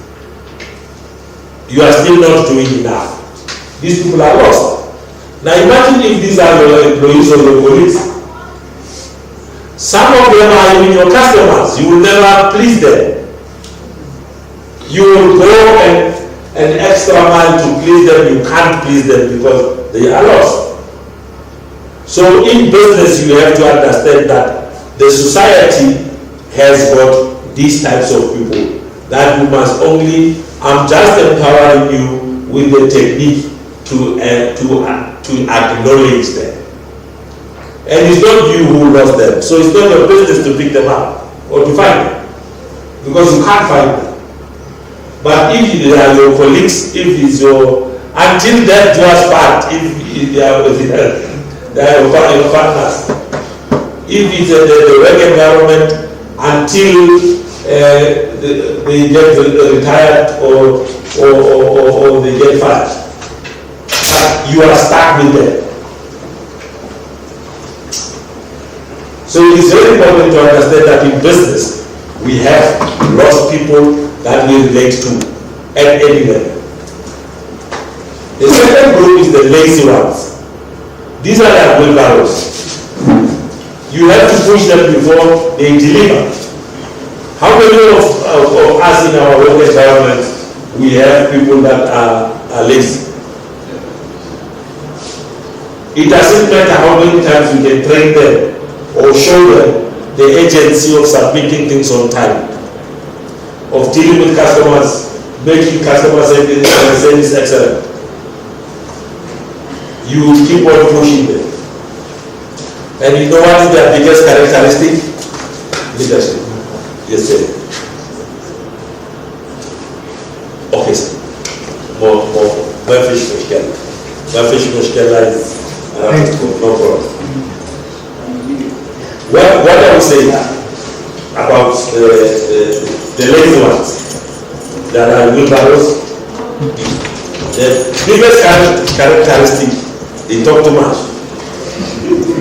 They can tell you that, you know, this problem to be solved corporate, this is what we must do. But they are never available. And colleagues, also for you online, one of the problems that we have, or that we had in the country, for this country to be where it is now, is because majority of us were not available. We know how to get into power, we must belong to a branch. We didn't go and participate in branches. Those who were majority who were not working, they participated in branches. And they got elected. And they were on the list to go to municipality or to parliament. And tomorrow you say, America is done and they go parliament. ke cancel today because they were available. Tina, we were not available, we were chasing the waterfall. So every time you think of any situation, don't complain if you can't change it, if you never attempted to change it. And always be available. Avail yourself so that you don't blame those who became available. In other words, we should not rely on second-hand information. So as an entrepreneur, one needs to be there where innovation, creativity is happening, so that you source whatever you source and go and implement that in your business in order to grow. So we must be available. Very true. In the tourism sector, there are 3 major exhibitions around the world. We just bought from the tourism in Dhaka in Durban. It happens every week. In London, in November, there's a world travel market that we attend in London. In Berlin, in Germany, there's ITB. It's called ITB. It happens in Basel, in Berlin, every year. So in your sector, there are other exhibitions where like-minded people and other people who are in the same business as you come to exhibit their products. You must be available to attend those so that you understand what are other people in your sector facing as challenges. Stand up, everybody.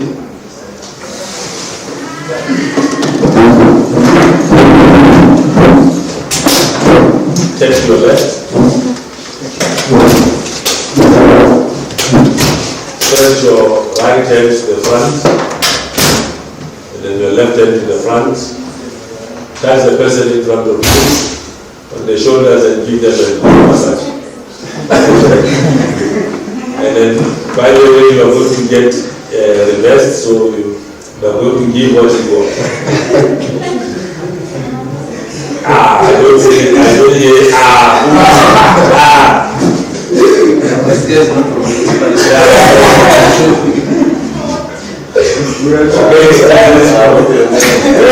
turn around and check the table. Give what you want.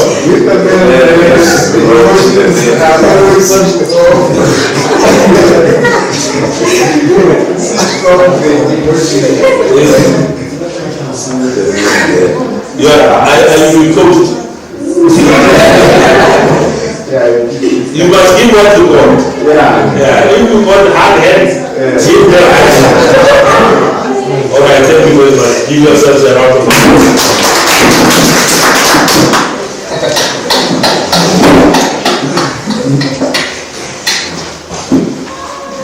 So colleagues, that is very, very important.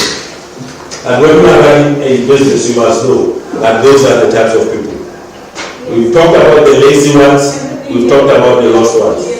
Now there's a dangerous group called the liberal ones.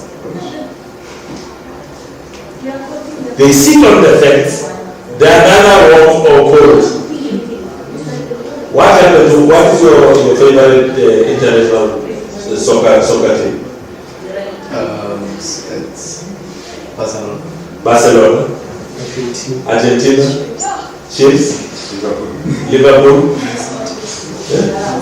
Out of Man City. I just love players. Okay, no team. Real Madrid. Man City. Man City. Barcelona. Hakuna one Man United. Okay. Will you ever wear a jersey of Arsenal? Yes. Will you can wear it? What is your favorite team? Barcelona. Barcelona. But you can wear a jersey of Arsenal? Yes, because of the design. No, you don't like Barcelona. I don't like it. Okay.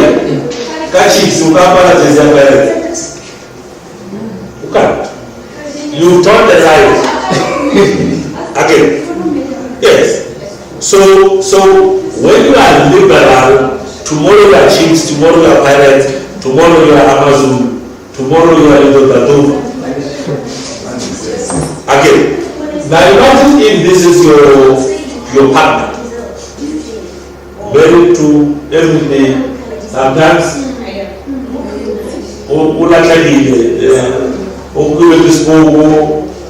this week this month next Monday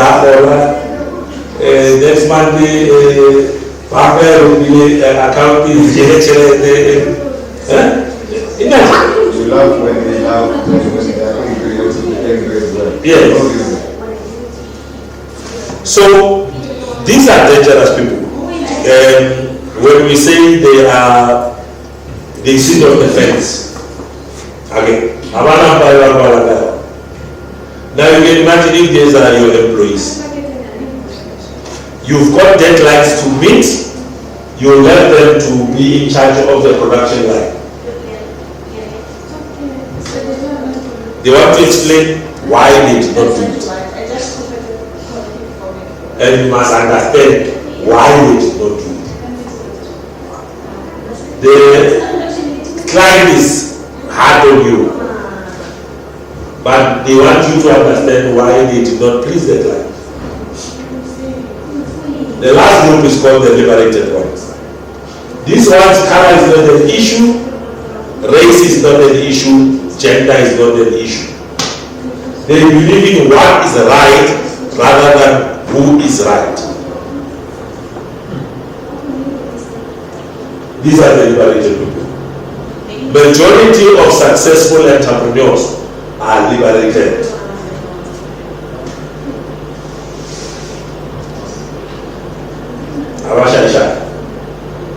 Imagine when I give you a deal at the mine to supply conveyor belts, and then we get a stoppage.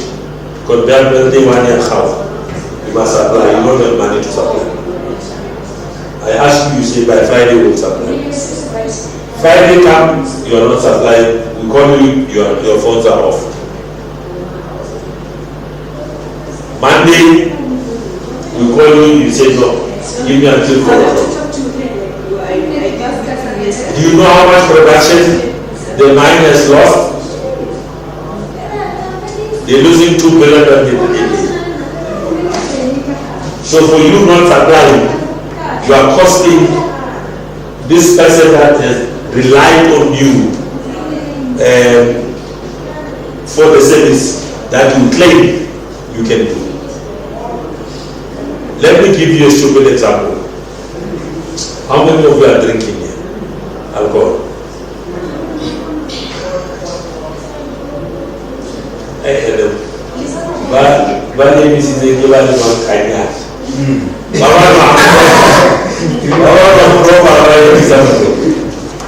Now, what happens when somebody in your village or your area puts up a signboard that says tourist cabin?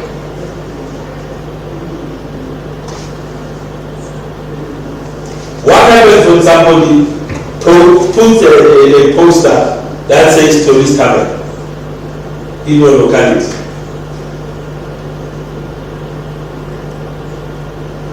Isn't that person creating an expectation that you can now get it closer?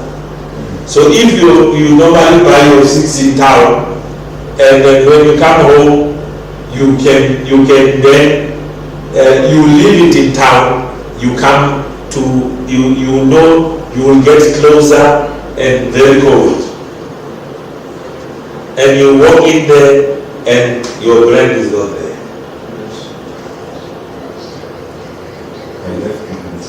You left it in town. Trusting that you are going to get it.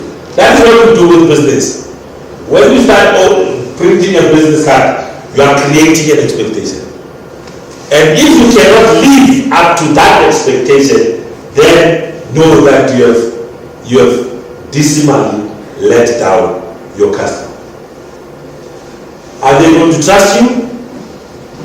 No. Next time around, you've got a choice. You say, if I don't buy my 6, Toli might not have. So let me buy my 6.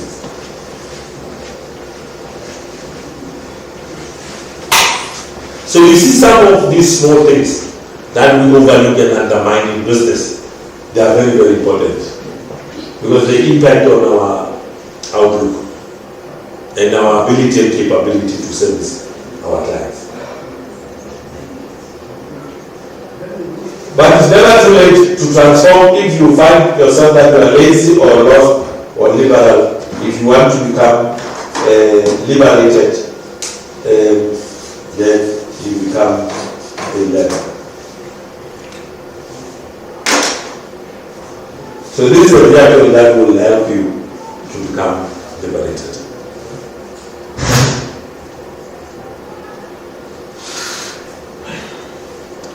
Are we together? Yes. An entrepreneur must always be innovative. Every day you must be innovative as an entrepreneur. If you've got services that you're providing, refine your product offering every day. And what is the recipe for success?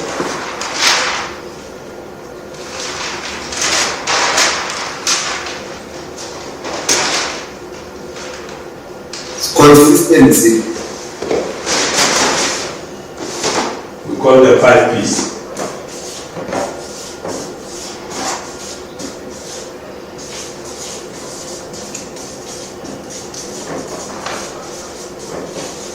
Product knowledge, packaging, presentation.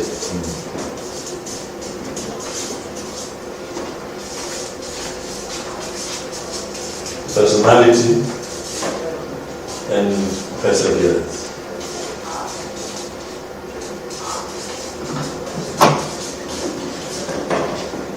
Perseverance is the mother of success. We have the 5 P's for a recipe of success is product knowledge, your packaging, your presentation, your personality, and perseverance is the mother of success. What do we mean by product knowledge? If you are doing, you are manufacturing a product, you should know where to get the raw material. You should know the contents of your raw material. You should know the season in which this raw material is produced, so that you don't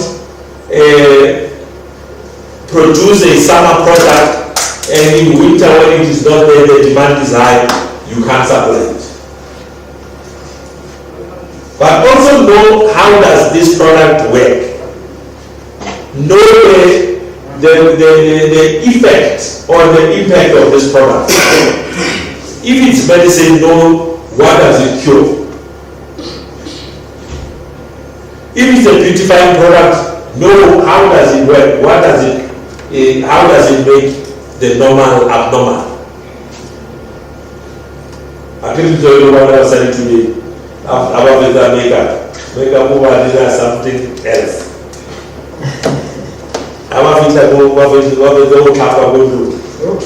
You see the reality. Yeah, it's good. It's good. That is the product knowledge. So when you are a farmer, know that what type of farming are you in. Know how to do crop rotation if you are into crop farming.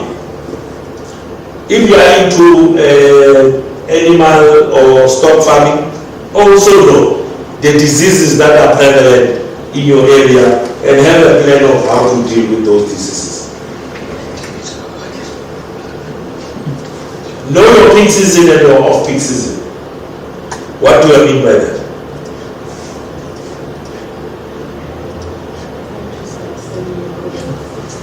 Madam? When to start selling your product? Let's say peak season during let's say during festive season. Yes. That's when it's a peak season. Yes. For broiler fisheries. Yes. Around October, November is peak season. Yes. For us sellers, around December is peak season. So you must know where to sell.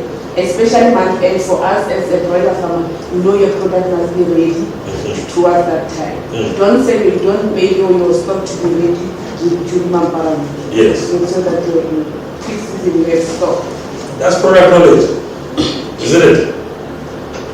Imagine somebody who manufactures fat cakes and go and sit at the bus stop or a taxi rank or a train station 5 a.m. and every day for 5 days they go back, not even a single fat cake is being bought. What could be the problem? Maybe you're selling June, summer. Maybe it's summer. Okay. Maybe. Strategy.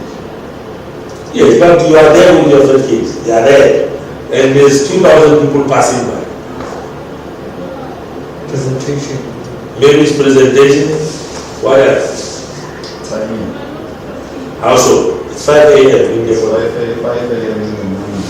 So maybe there are few people who really like eating vegetable in the morning. So you should maybe time to go there during the tea break. Let's say it's close to a workstation. Then during those tea break times, that's where one will say, can I get 2 beers and tea? Yeah. Okay. Also, how do you present yourself to your customers? How do you present yourself? Okay. Yes, sir. Yeah. My beer. Maybe you are wearing dirty clothes. Or maybe the baguette is this. Okay, Mali? The wrong location. The wrong location. Yeah. 2,000 customers passing by. Yeah, for example, some people maybe got other things that don't know of the kids. I can give example of dried fish. Less people in the Pogo they know dried fish than in desert and rice. So we can do that fish with dried fish. Maybe you can spend a day with Okay. Don't assume. Okay. Kimam. Oh, Sheila? Yes. Basically here we see a typical case of wrong product choice. There wasn't any work that was done into determining what is it that would actually work in that particular market. So I would say wrong product choice.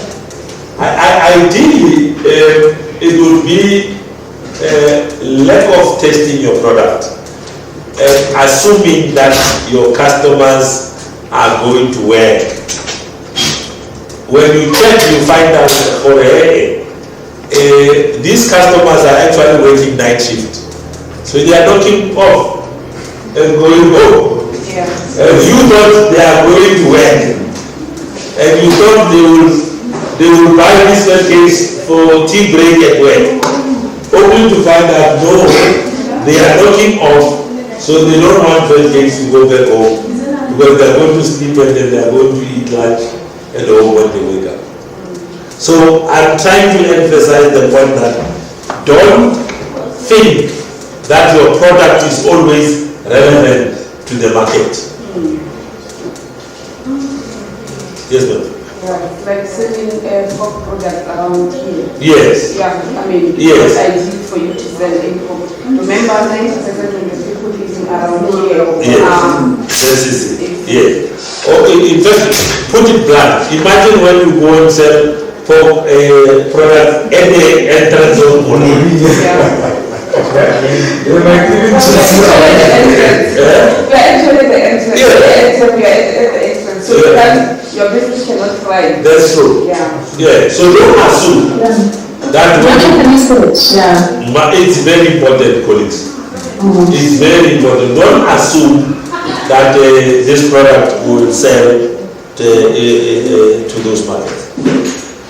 On that note, colleagues, we are breaking for lunch. It's already 7 minutes past 1. Let's come back at 2. And thank you very much for paying attention. It will yield in due course. Thank you very much.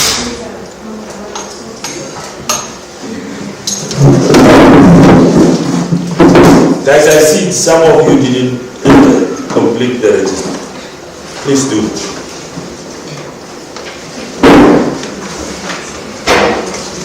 This other one also.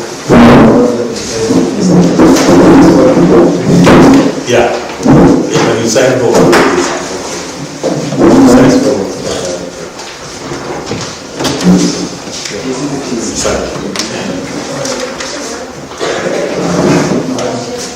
those who didn't sign are not going to get the stipend. This one of today. No, all the registers. All the registers. If you don't sign, you are not going to get the stipend. Please check the report on this one.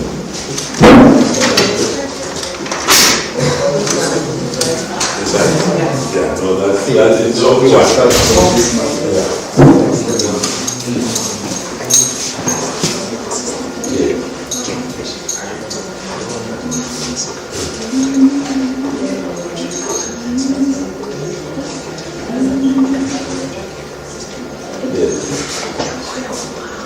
Look, I did talk to them next week because I'm going to speak to them over the weekend. I haven't got the chance.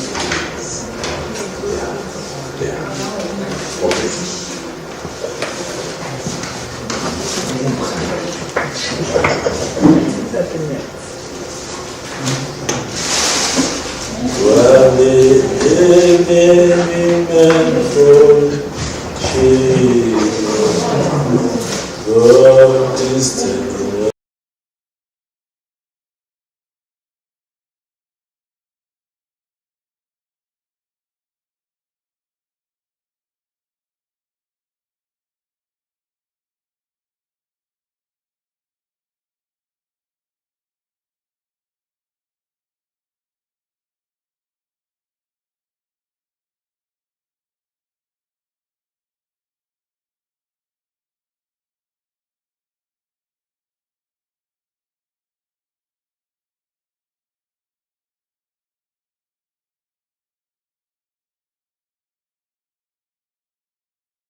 Imagine. Chi vuole l'ordinato?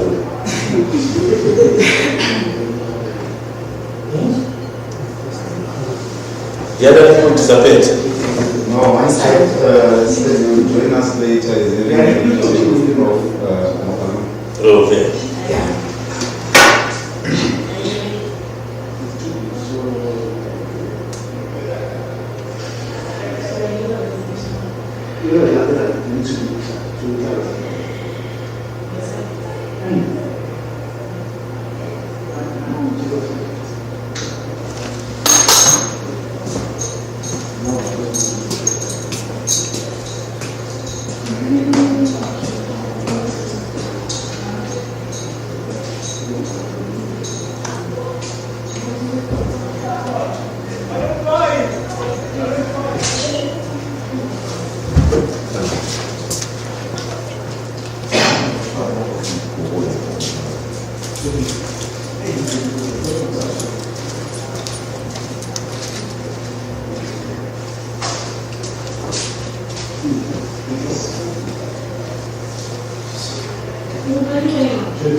Oh, technician.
That's 615 minus 605 minus 650.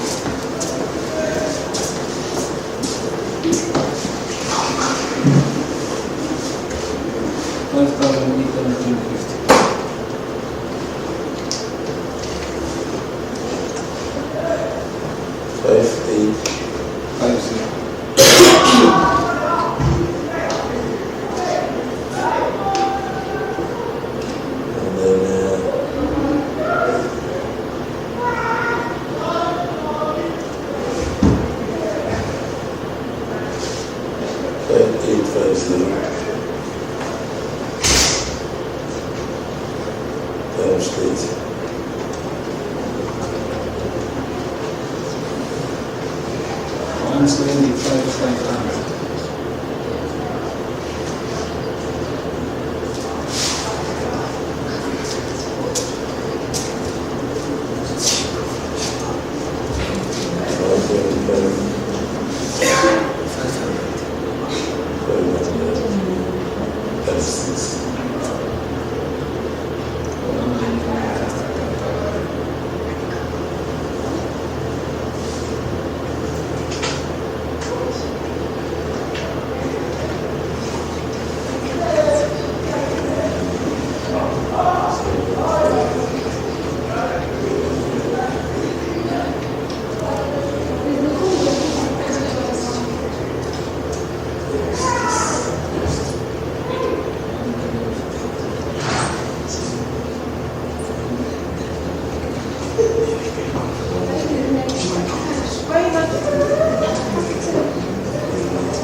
Yeah. Okay, colleagues, colleagues online, are you there?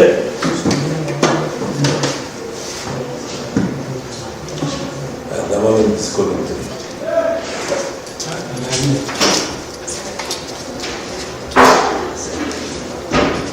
Okay, colleagues, welcome back.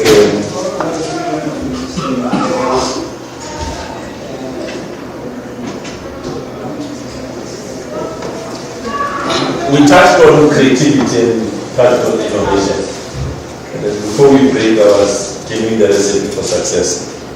And I said product knowledge is important, packaging is important. What do you mean by packaging?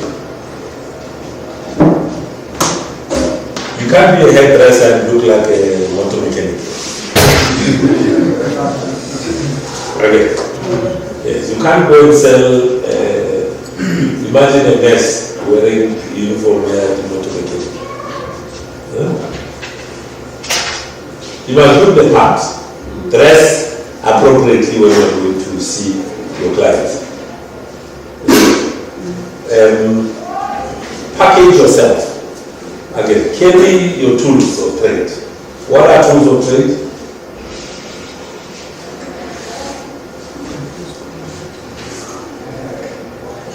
Imagine a mechanic without a toolbox. It's so boring to come, you have been called as an expert to come and give a service, and then you leave and you say, I'm going to 12 spanner. I'm going to look for the 12 spanner. I'm going to target after 6 hours. So packaging means you package your trade in such a way that it depicts yourself, your location where you are working from, it's also appealing. The product itself, the look and feel of the product also looks great and it looks like a wow. And the way it is being packaged also. So this whole packaging refers to the product, it refers to the environment from which you are operating, and it reflects yourself. The packaging even includes your mouth. Because if you don't have the correct vocabulary, you will miss important stuff of pitching your product. Again, for us to see your product knowledge, we must hear the way you. Okay. Imagine as a hairdresser, but you only know one style.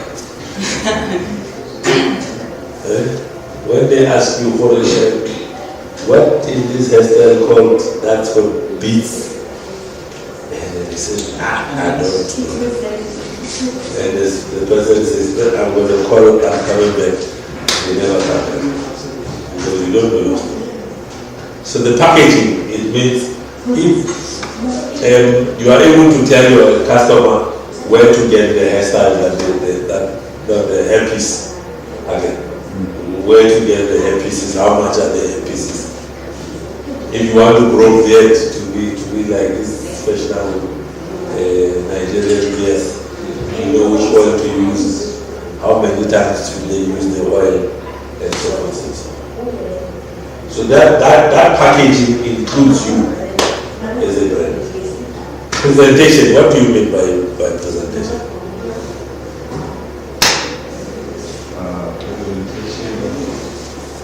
maybe it's a sibling of packaging. Then after packaging, you have to have a way to present your product or services in a way that you must know your audience. You must maybe at least have done a little bit of background of what they know regarding your product or services, and then you take it from there. The presentation, first of all, is a systematic way of bringing your product to the customer. A systematic way in which you put your product to the customer. That is presentation.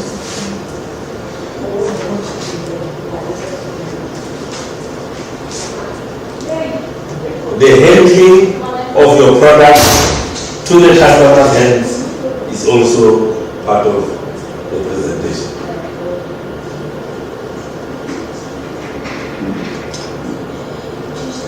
And the brand promise that your product does once it has been given to the customer also is part of the presentation. Yes, sir. So, meaning that without enough product knowledge, and then when it comes to presentation, it's zero. a disaster. Yeah, it's zero.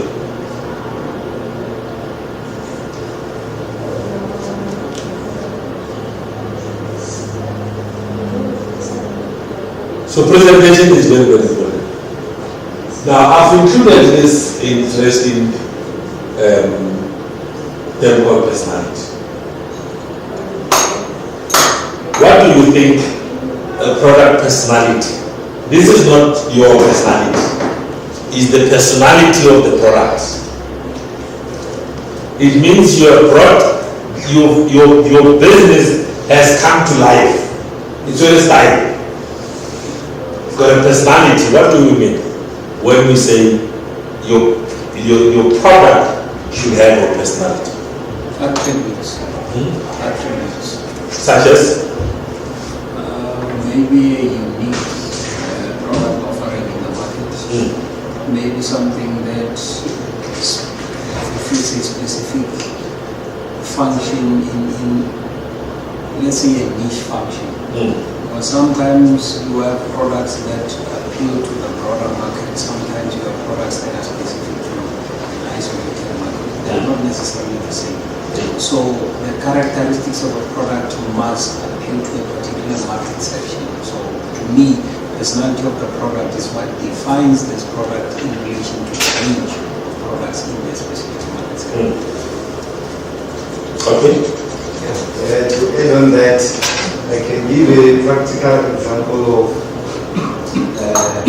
these big brand cars worth millions and so forth. It's rare that you can walk into their garage, or maybe when they advertise that you would see a price tag on the windshield, because I believe the personality of their product speaks for itself to say you would not want to know the price of a Maserati if you know what a Maserati is, what it brings to you. Unlike going to other dealers where you find a 10,000 car, so they are convincing you that it's cheap, you can afford it, instead of letting you feel the product itself. Awesome. Wonderful. Well captured. Give him a round of applause. I would say product is uniqueness of the product. Yeah, let's say we have Tiger Brands products sitting in almost all retail shops, but I prefer to buy a Tiger Brands product from Woolworths. From Woolworths. Okay. They are all from the same manufacturer, but just because it's from Woolworths, then the uniqueness or the personality of that shop made me to go and buy the Tiger Brand product from Woolworths. In fact, closer, you should actually put it vice versa. Woolworths is the one that has a personality amongst the supermarkets. Yeah. Now that is about, there must be consciousness in how you project this product into the market. So if you are going to gamble with the product without packaging a personality for it, believe you me, it will go astray. So this is very, very key. Give me another example of a product in the market that has a personality. Rolls Royce. Okay. The reason why I believe it was Lucy Jaguar, you will never ever see an advert of Rolls Royce. Yeah, Rolls Royce. That is true. That is true. Another product that has got a personality. I would say my product. Your product. Yeah, chicken. The way I package my chickens. Yes. I mean, you can just pinpoint it from out of all the chickens in the stores. Yeah, you just pinpoint and you will just love the brandy, Is the it? way the uniqueness of the product. Yeah. Let me empower you, colleagues. Kimal Moluna, who's supplying your major retail stores, like Checkers, ShopRite, Pick n Pay, Woolworths. Who of you is supplying? Why?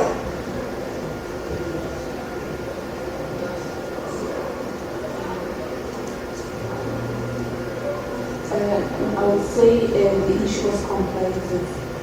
Yeah, that's the only something law. All right. There's an organization called National Consumer Goods Council of South Africa. They are based in Sandton. They are an industry association. They are created by Pick n Pay, ShopRite, Checkers to help SMMEs to bring their products into the shelf. The first thing they do, they give you a universal barcode, so that your barcode is not limited to the phone. Your barcode, once you scan this product in Germany at the retail outlet, then it picks up that is your chicken, because it's a unique code, the barcode. So they help SMMEs with barcodes, and they register those barcodes. And from there, if your product needs analysis or lab reports, then they are also able to test it. If it's for human consumption, they will then take it through their own for testing, and then they will give you a lab report. Even the ingredients, and then they will help you to list them. And then once they are satisfied, then your product has got a stamp of approval. And they will also come and inspect your premises, and then if they are not happy with your premises, they will advise you on how to comply with their premises. And then from there, they will look at capacity, they will help you to project, and then from there, boom, your product is on the shelf. It's called? You said the body is National Consumer Goods Council of South Africa. And believe me, they are very good. They are looking for black suppliers to bring them into the market. So you can Google them, send them an email, make an appointment, go and see them. And if you want to do, for example, chilies, again, you cook it and then you bottle it, and then you want to put it on the shelf. They will tell you all the ingredients. We are using vinegar for preservation or whatever they will assist you.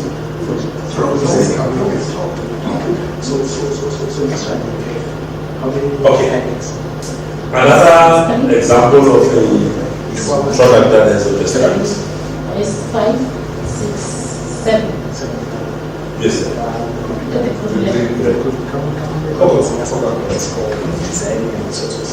Coca-Cola is secondary to a soda. There is no village in the whole entire universe where you don't get the soda. Same as Coca-Cola.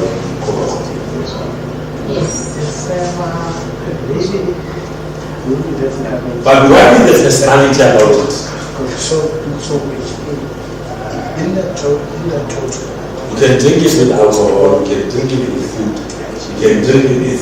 It's easy to the personality makes it a product, a known beverage of choice. But also the way they market it.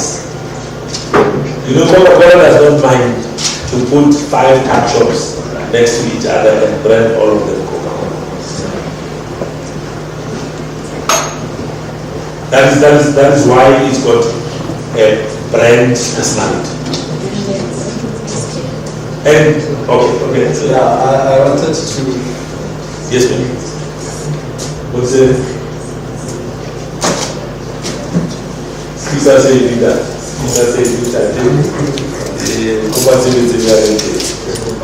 Yeah, I wanted to get to the point of the marketing strategy that they will even go an extra mile of going to districts where they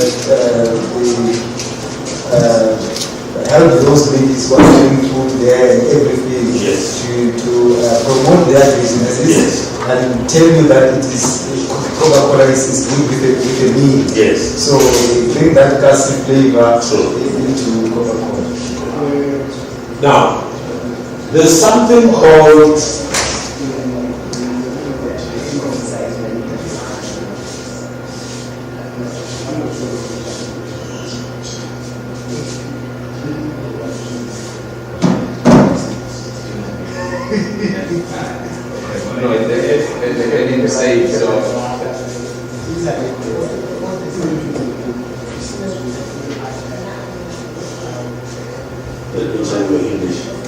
what is the difference between sacred and secret?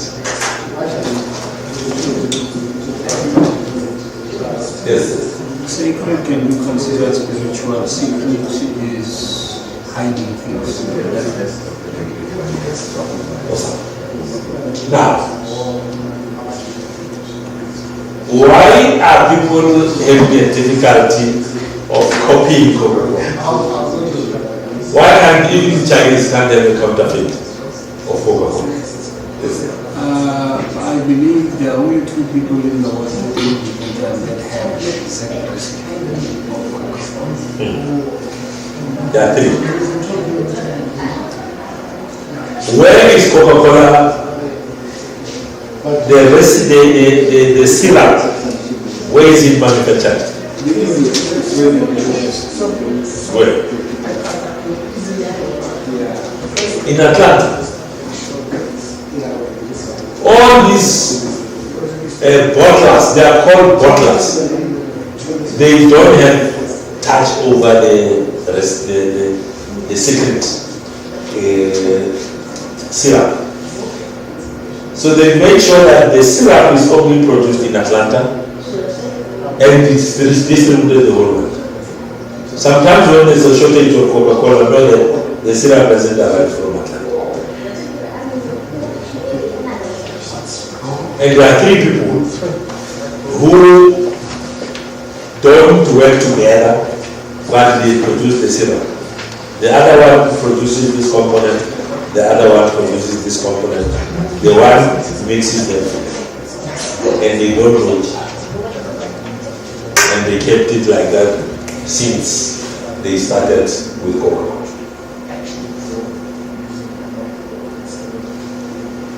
That's how you protect your intellectual property, your IP. You have to protect it because if you expose it, you will steal it and run away with it. So find a way of, even in your business, find a way of protecting your IP. Because if it's duplicatable, it's no longer your IP.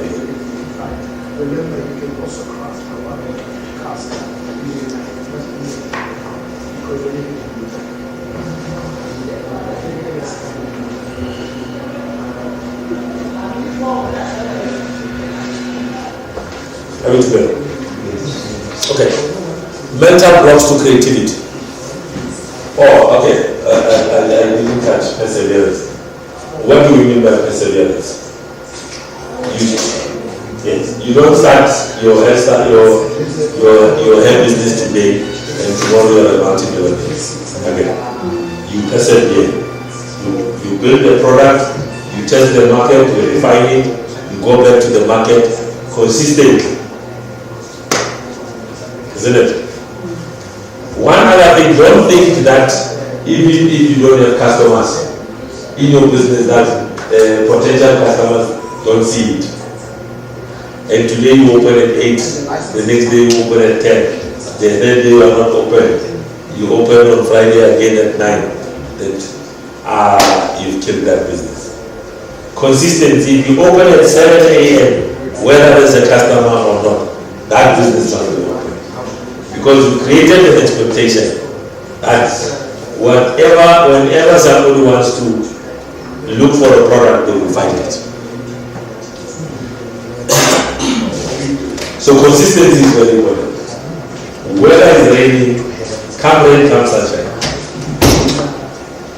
You don't say, I keep partying today. It's raining. So, business is about that. And you will be surprised. The day it's raining, that's when you get more business.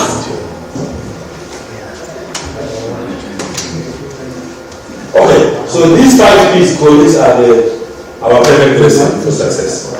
If you master product knowledge, you know how to present it well, create a personality for your product or brand, then you persevere, you take it to the market.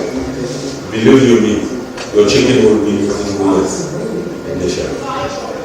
Your chicken can be sold in top restaurants in Sante, and you don't want to produce to anybody else. But until you go to Michelangelo and present it to them, get the chef, say to the chef, cook this thing to your empty. And then after the empty taste your chicken, they will place an order and give you a contract for the next 10 years. So some of the things that we don't do, we shy away from knocking in the doors. I mean, in the transport business, do you have, how many people go to the airport at OR Tambo from Venda or from Purua?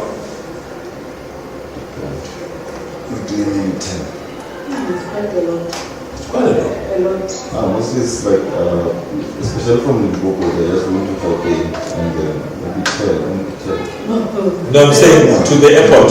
Yeah, to the airport. Research, I can tell you now. It's a lot, I know. From Yes. Limpopo, yeah. Oh, okay. I'm telling you. There's all the cook that I hear, there's over 100,000 people advocated for. Yes.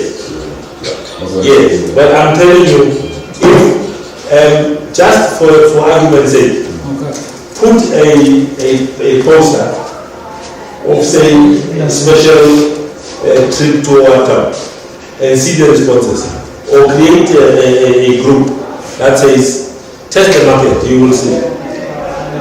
Now that says you can have a dedicated shuttle that leaves here every day to OR Campo Direct, and you can get your permits, and then you can create a route. You can even have you will see you need a luxury coach that can leave Limpopo in the morning at 7 o'clock to be at OR Campo 11, and then those that are coming back from 5 o'clock, then the bus leaves OR Campo back to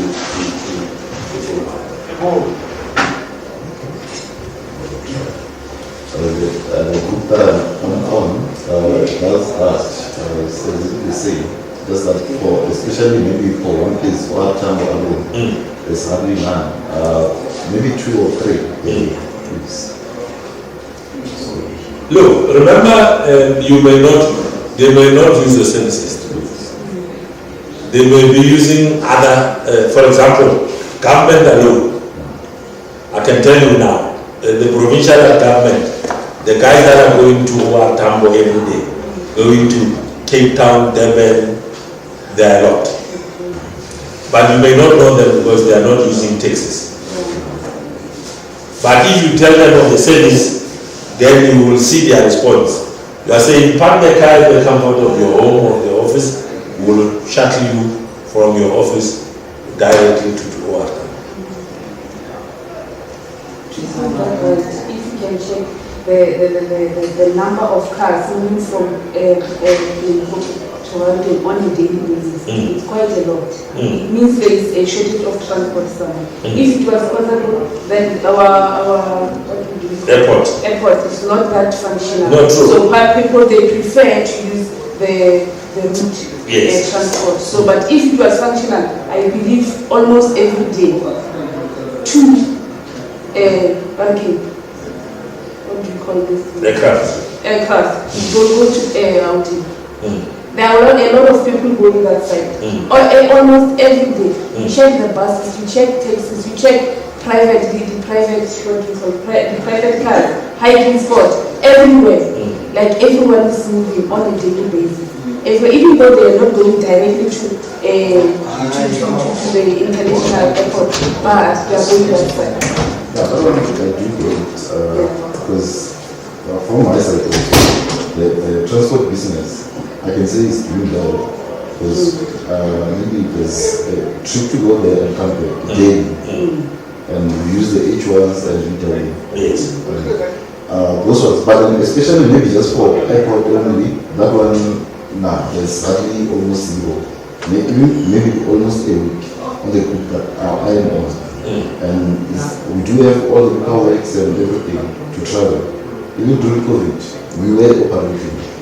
There was no stoppage or anything, barrier when it comes to maybe transporting maybe 10 or there were none of those.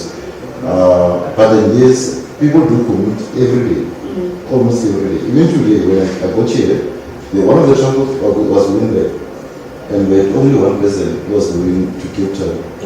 And because we travel using time, because that person must be there by 3 o'clock to catch a flight. So Yes, ma'am.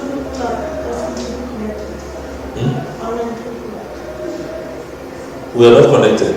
Our technician is not here. On the transport, I also wanted to touch on the security matter, the safety of the clients. Maybe that's one that plays a major role, especially these high-profile guys that they want to be assured that I am safe. And then also to diversify. You don't leave the group you are in. Maybe you look for another platform where people are requesting to be transported and stuff, so you can get your clients from where you are and also on the other end. Okay. colleagues, we've done justice to this one, and then let's then look at we talked about mental blocks to creativity. These are the following. Following the rules too closely and too often can be a stumbling block. Sometimes you need to diversify. Again, yes. Have you seen the taxi drivers? They don't follow the rules too closely and too often. In the peak hours, they are compelled to leave the rules aside. You know, seeing playing as only free ballers. Some people don't play. They are too serious about that. That they forget that playing is also important. Again, how many of you take time off to play? Only 3 of you. The rest you don't play. They're serious. You make money or acting for much. But it is important. It was made time. Again, playing does not mean you can have free up your time. Okay, give yourself 3 days after 3 months and then go away. You know, do things that you can do. You see, I don't go clubbing in South Africa, but find me in Mauritius at a nightclub. Yeah. I think I know they won't take a video there.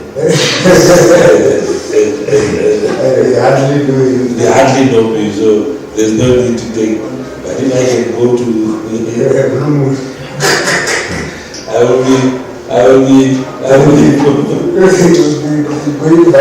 will be viral. So it's important. Focusing on just right answers sometimes can create a barrier.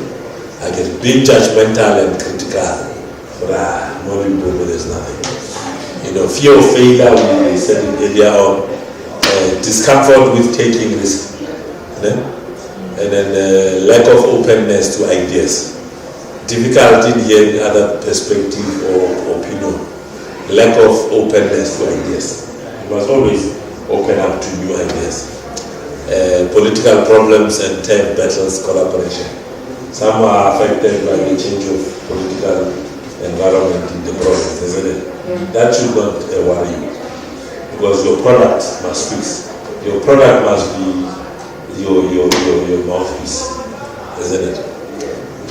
Intolerance, lack of flexibility. Giving up too soon is one of the challenges that we have.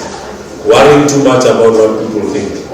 Again, if you don't have food, but you must sit next to the road and sell fat cakes, and you are worried for the area. Those handsome men and they passes me by. With fat cakes, they won't take this low class. No. Don't worry about people. They're not worried about you. Why are you worried about them? Thinking you are not creative enough. Again, cowards die many times before their actual death. And then what are the building blocks to creativity? One is the ability to think outside the box or the rules. Playfulness is also important. Work without play makes ginger a dull ball. Focus on exploring possibilities. I like, you saw when we did that mapping yesterday. It shows a lot of possibilities. Being accepting, you must be able to accept opportunities when they are at your disposal. Ability to accept failure and learn from it. Remember I said failure is first attempt in learning. Intelligent risk taking. Some people say I can't take risks. Take risks, but take intelligent risks. Active listening and acceptance of different opinions. Active listening is a skill. What do we mean by active listening?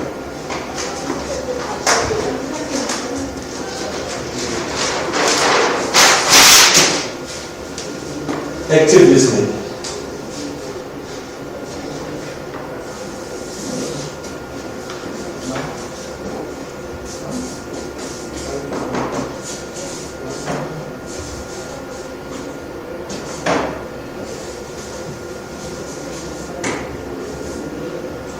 Now when someone somebody comes and gives you a complaint, and they are furious and angry, what do you say to them? Do you say to them, calm down, I'll solve your problem? It needs a special skill, which is called active listening. Let's dramatize it. You come to complain to her about bad service. Stand up, both of you, stand here. And you are untouchable, you are fuming. Yes. Oh, she's selling chickens. Yeah, she's selling chickens, and you come. And everybody observe and listen. Madam, yesterday I ordered 100 chickens. You only brought 20. And then now it's either you pay me, I go to another supplier, and then you terminate the contract. No, you're not getting it. Yeah, listen attentively. Okay. Same tonight. Yeah. What kind of business are you running here? Do you actually realize that? Listen to that. What type of your business are you running?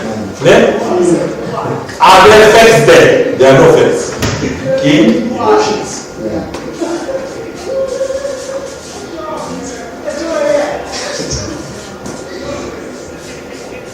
Continue, sir. Do you actually realize how much money I lost? I ordered this number of chickens. Did you realize the money I lost? Remember, you might not have been there at the business, so you don't know what he's talking about. That's the first thing. But he's angry. He's going on the lines. Again. So the emotions are rising. So the technique that you must then use is this one. Once they start here, in terms of the active listening, you must give what we call minimal encouragers. You must encourage him minimal. And you are going to say, when we start, you must say, is that so, sir? You don't comment, but you give him, you are listening, is active listening. When somebody starts with the emotions, you give them minimal encouragers. So that you are saying, I'm interested in this. So you are giving him, you are calming him down psychologically without saying to him, say, please hang on, keep quiet, I will solve your problem. They will never keep quiet. Okay. You go ahead, sir. Here I am, bringing business to you. What do? You make me lose my business. You think I do this for fun? You think making money in my business is a hobby? You think me coming to you and partnering with you is because of my goodwill? What sort of business are you running? Say something. Give me minimal. I'm not sure. Don't apologize. Don't. Give me minimal intelligence. I gave an example that said, is that so? Oh, really?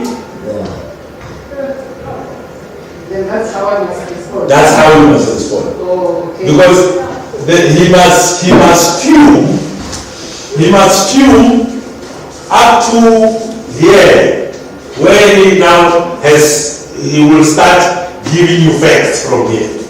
You will only know here on what really happened. Again, more he's still telling you about the money he lost, the type of business you are running, but he hasn't told you exactly what is the problem. He went straight to tell you the facts, to say, I ordered 100 tickets. So, active listening, it starts from you. This is very important to deal with an angry customer. Yeah? All right. Go ahead, sir. Go ahead. I'm excited. I'm excited that I've got an angry customer who came to buy your chickens. All right. Me, myself and I come to do business with you, you give me wahala. I'm trying to understand what type of business are you running. I was supposed to give guests, tourists from another country food. I couldn't give them food, I gave them an excuse. You think people will go to bed hungry, agreeing that an excuse is good enough? How do you think this reflects on me and my business? Do you realize the amount of wahala your failure to comply with our agreement is giving to me? Don't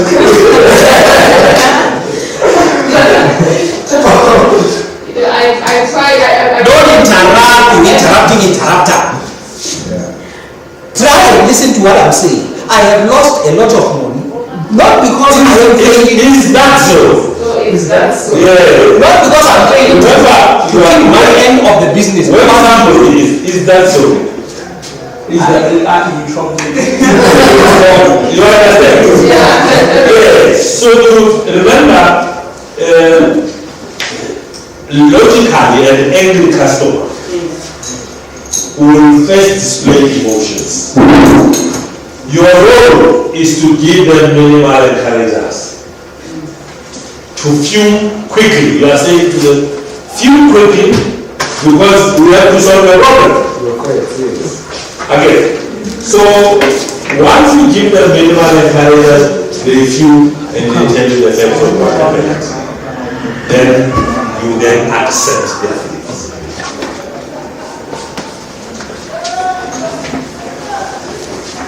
You accept their feelings. And then how do you accept their feelings?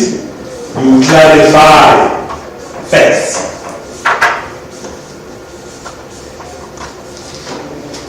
Again. Yes. Now, after he told me that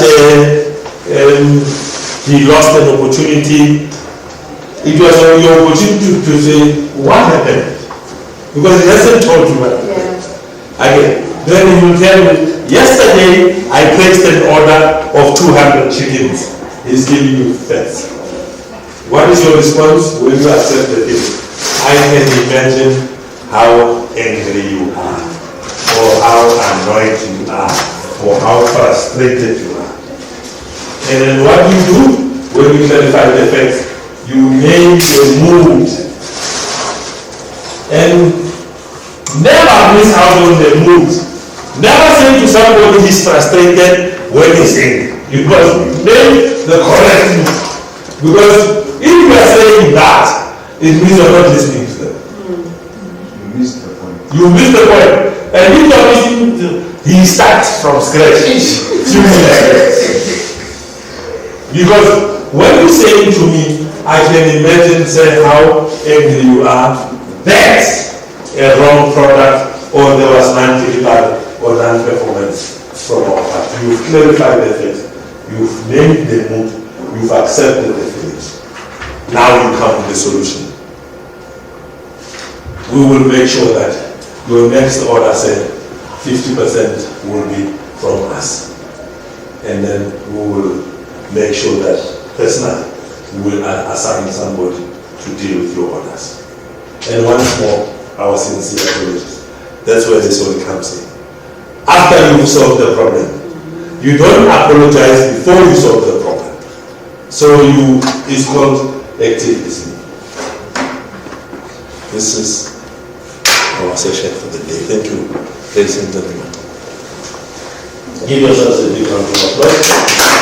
If there are questions, let me take the question.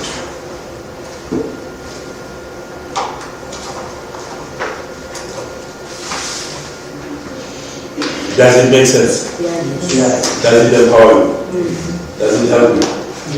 Yeah, it's a skill many of us really Yeah. You need to practice it. It's not easy, but it is important. Again. How many of you have seen businesses where a customer came to complain and they were told to go to hell? Almost every function business. Yeah.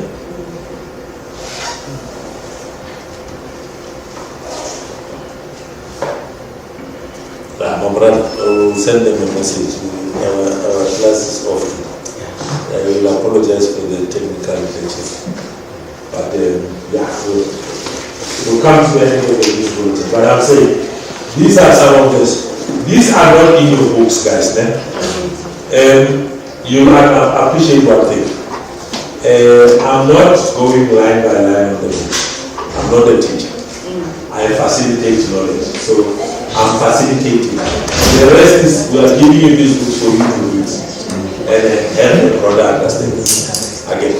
But we are also, the day we are going to do the POE, I'm going to call other some of my colleagues. There's no sitter in every one of you because the sitter runs a specific criteria on how to do your POE so that you must pass again and get this qualification. So I will tell you on that date when you are doing your POE, so that you get one. But I'm saying the rest for you is for you to read for yourself. I'm just guiding the knowledge and then also increasing your knowledge in terms of your product. Any questions?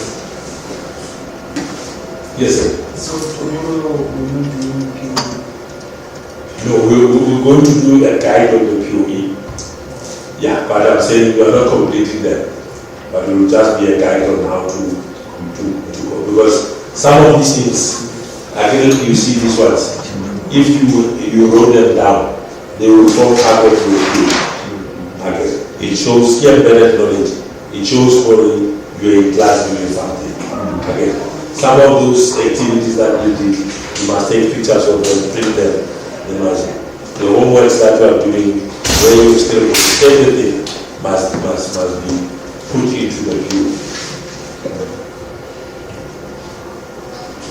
Simone. Yeah, it's okay. Okay. Okay. So, yes, you are coming there. Since it's going to be a guide on the POEs, it sounds like a very much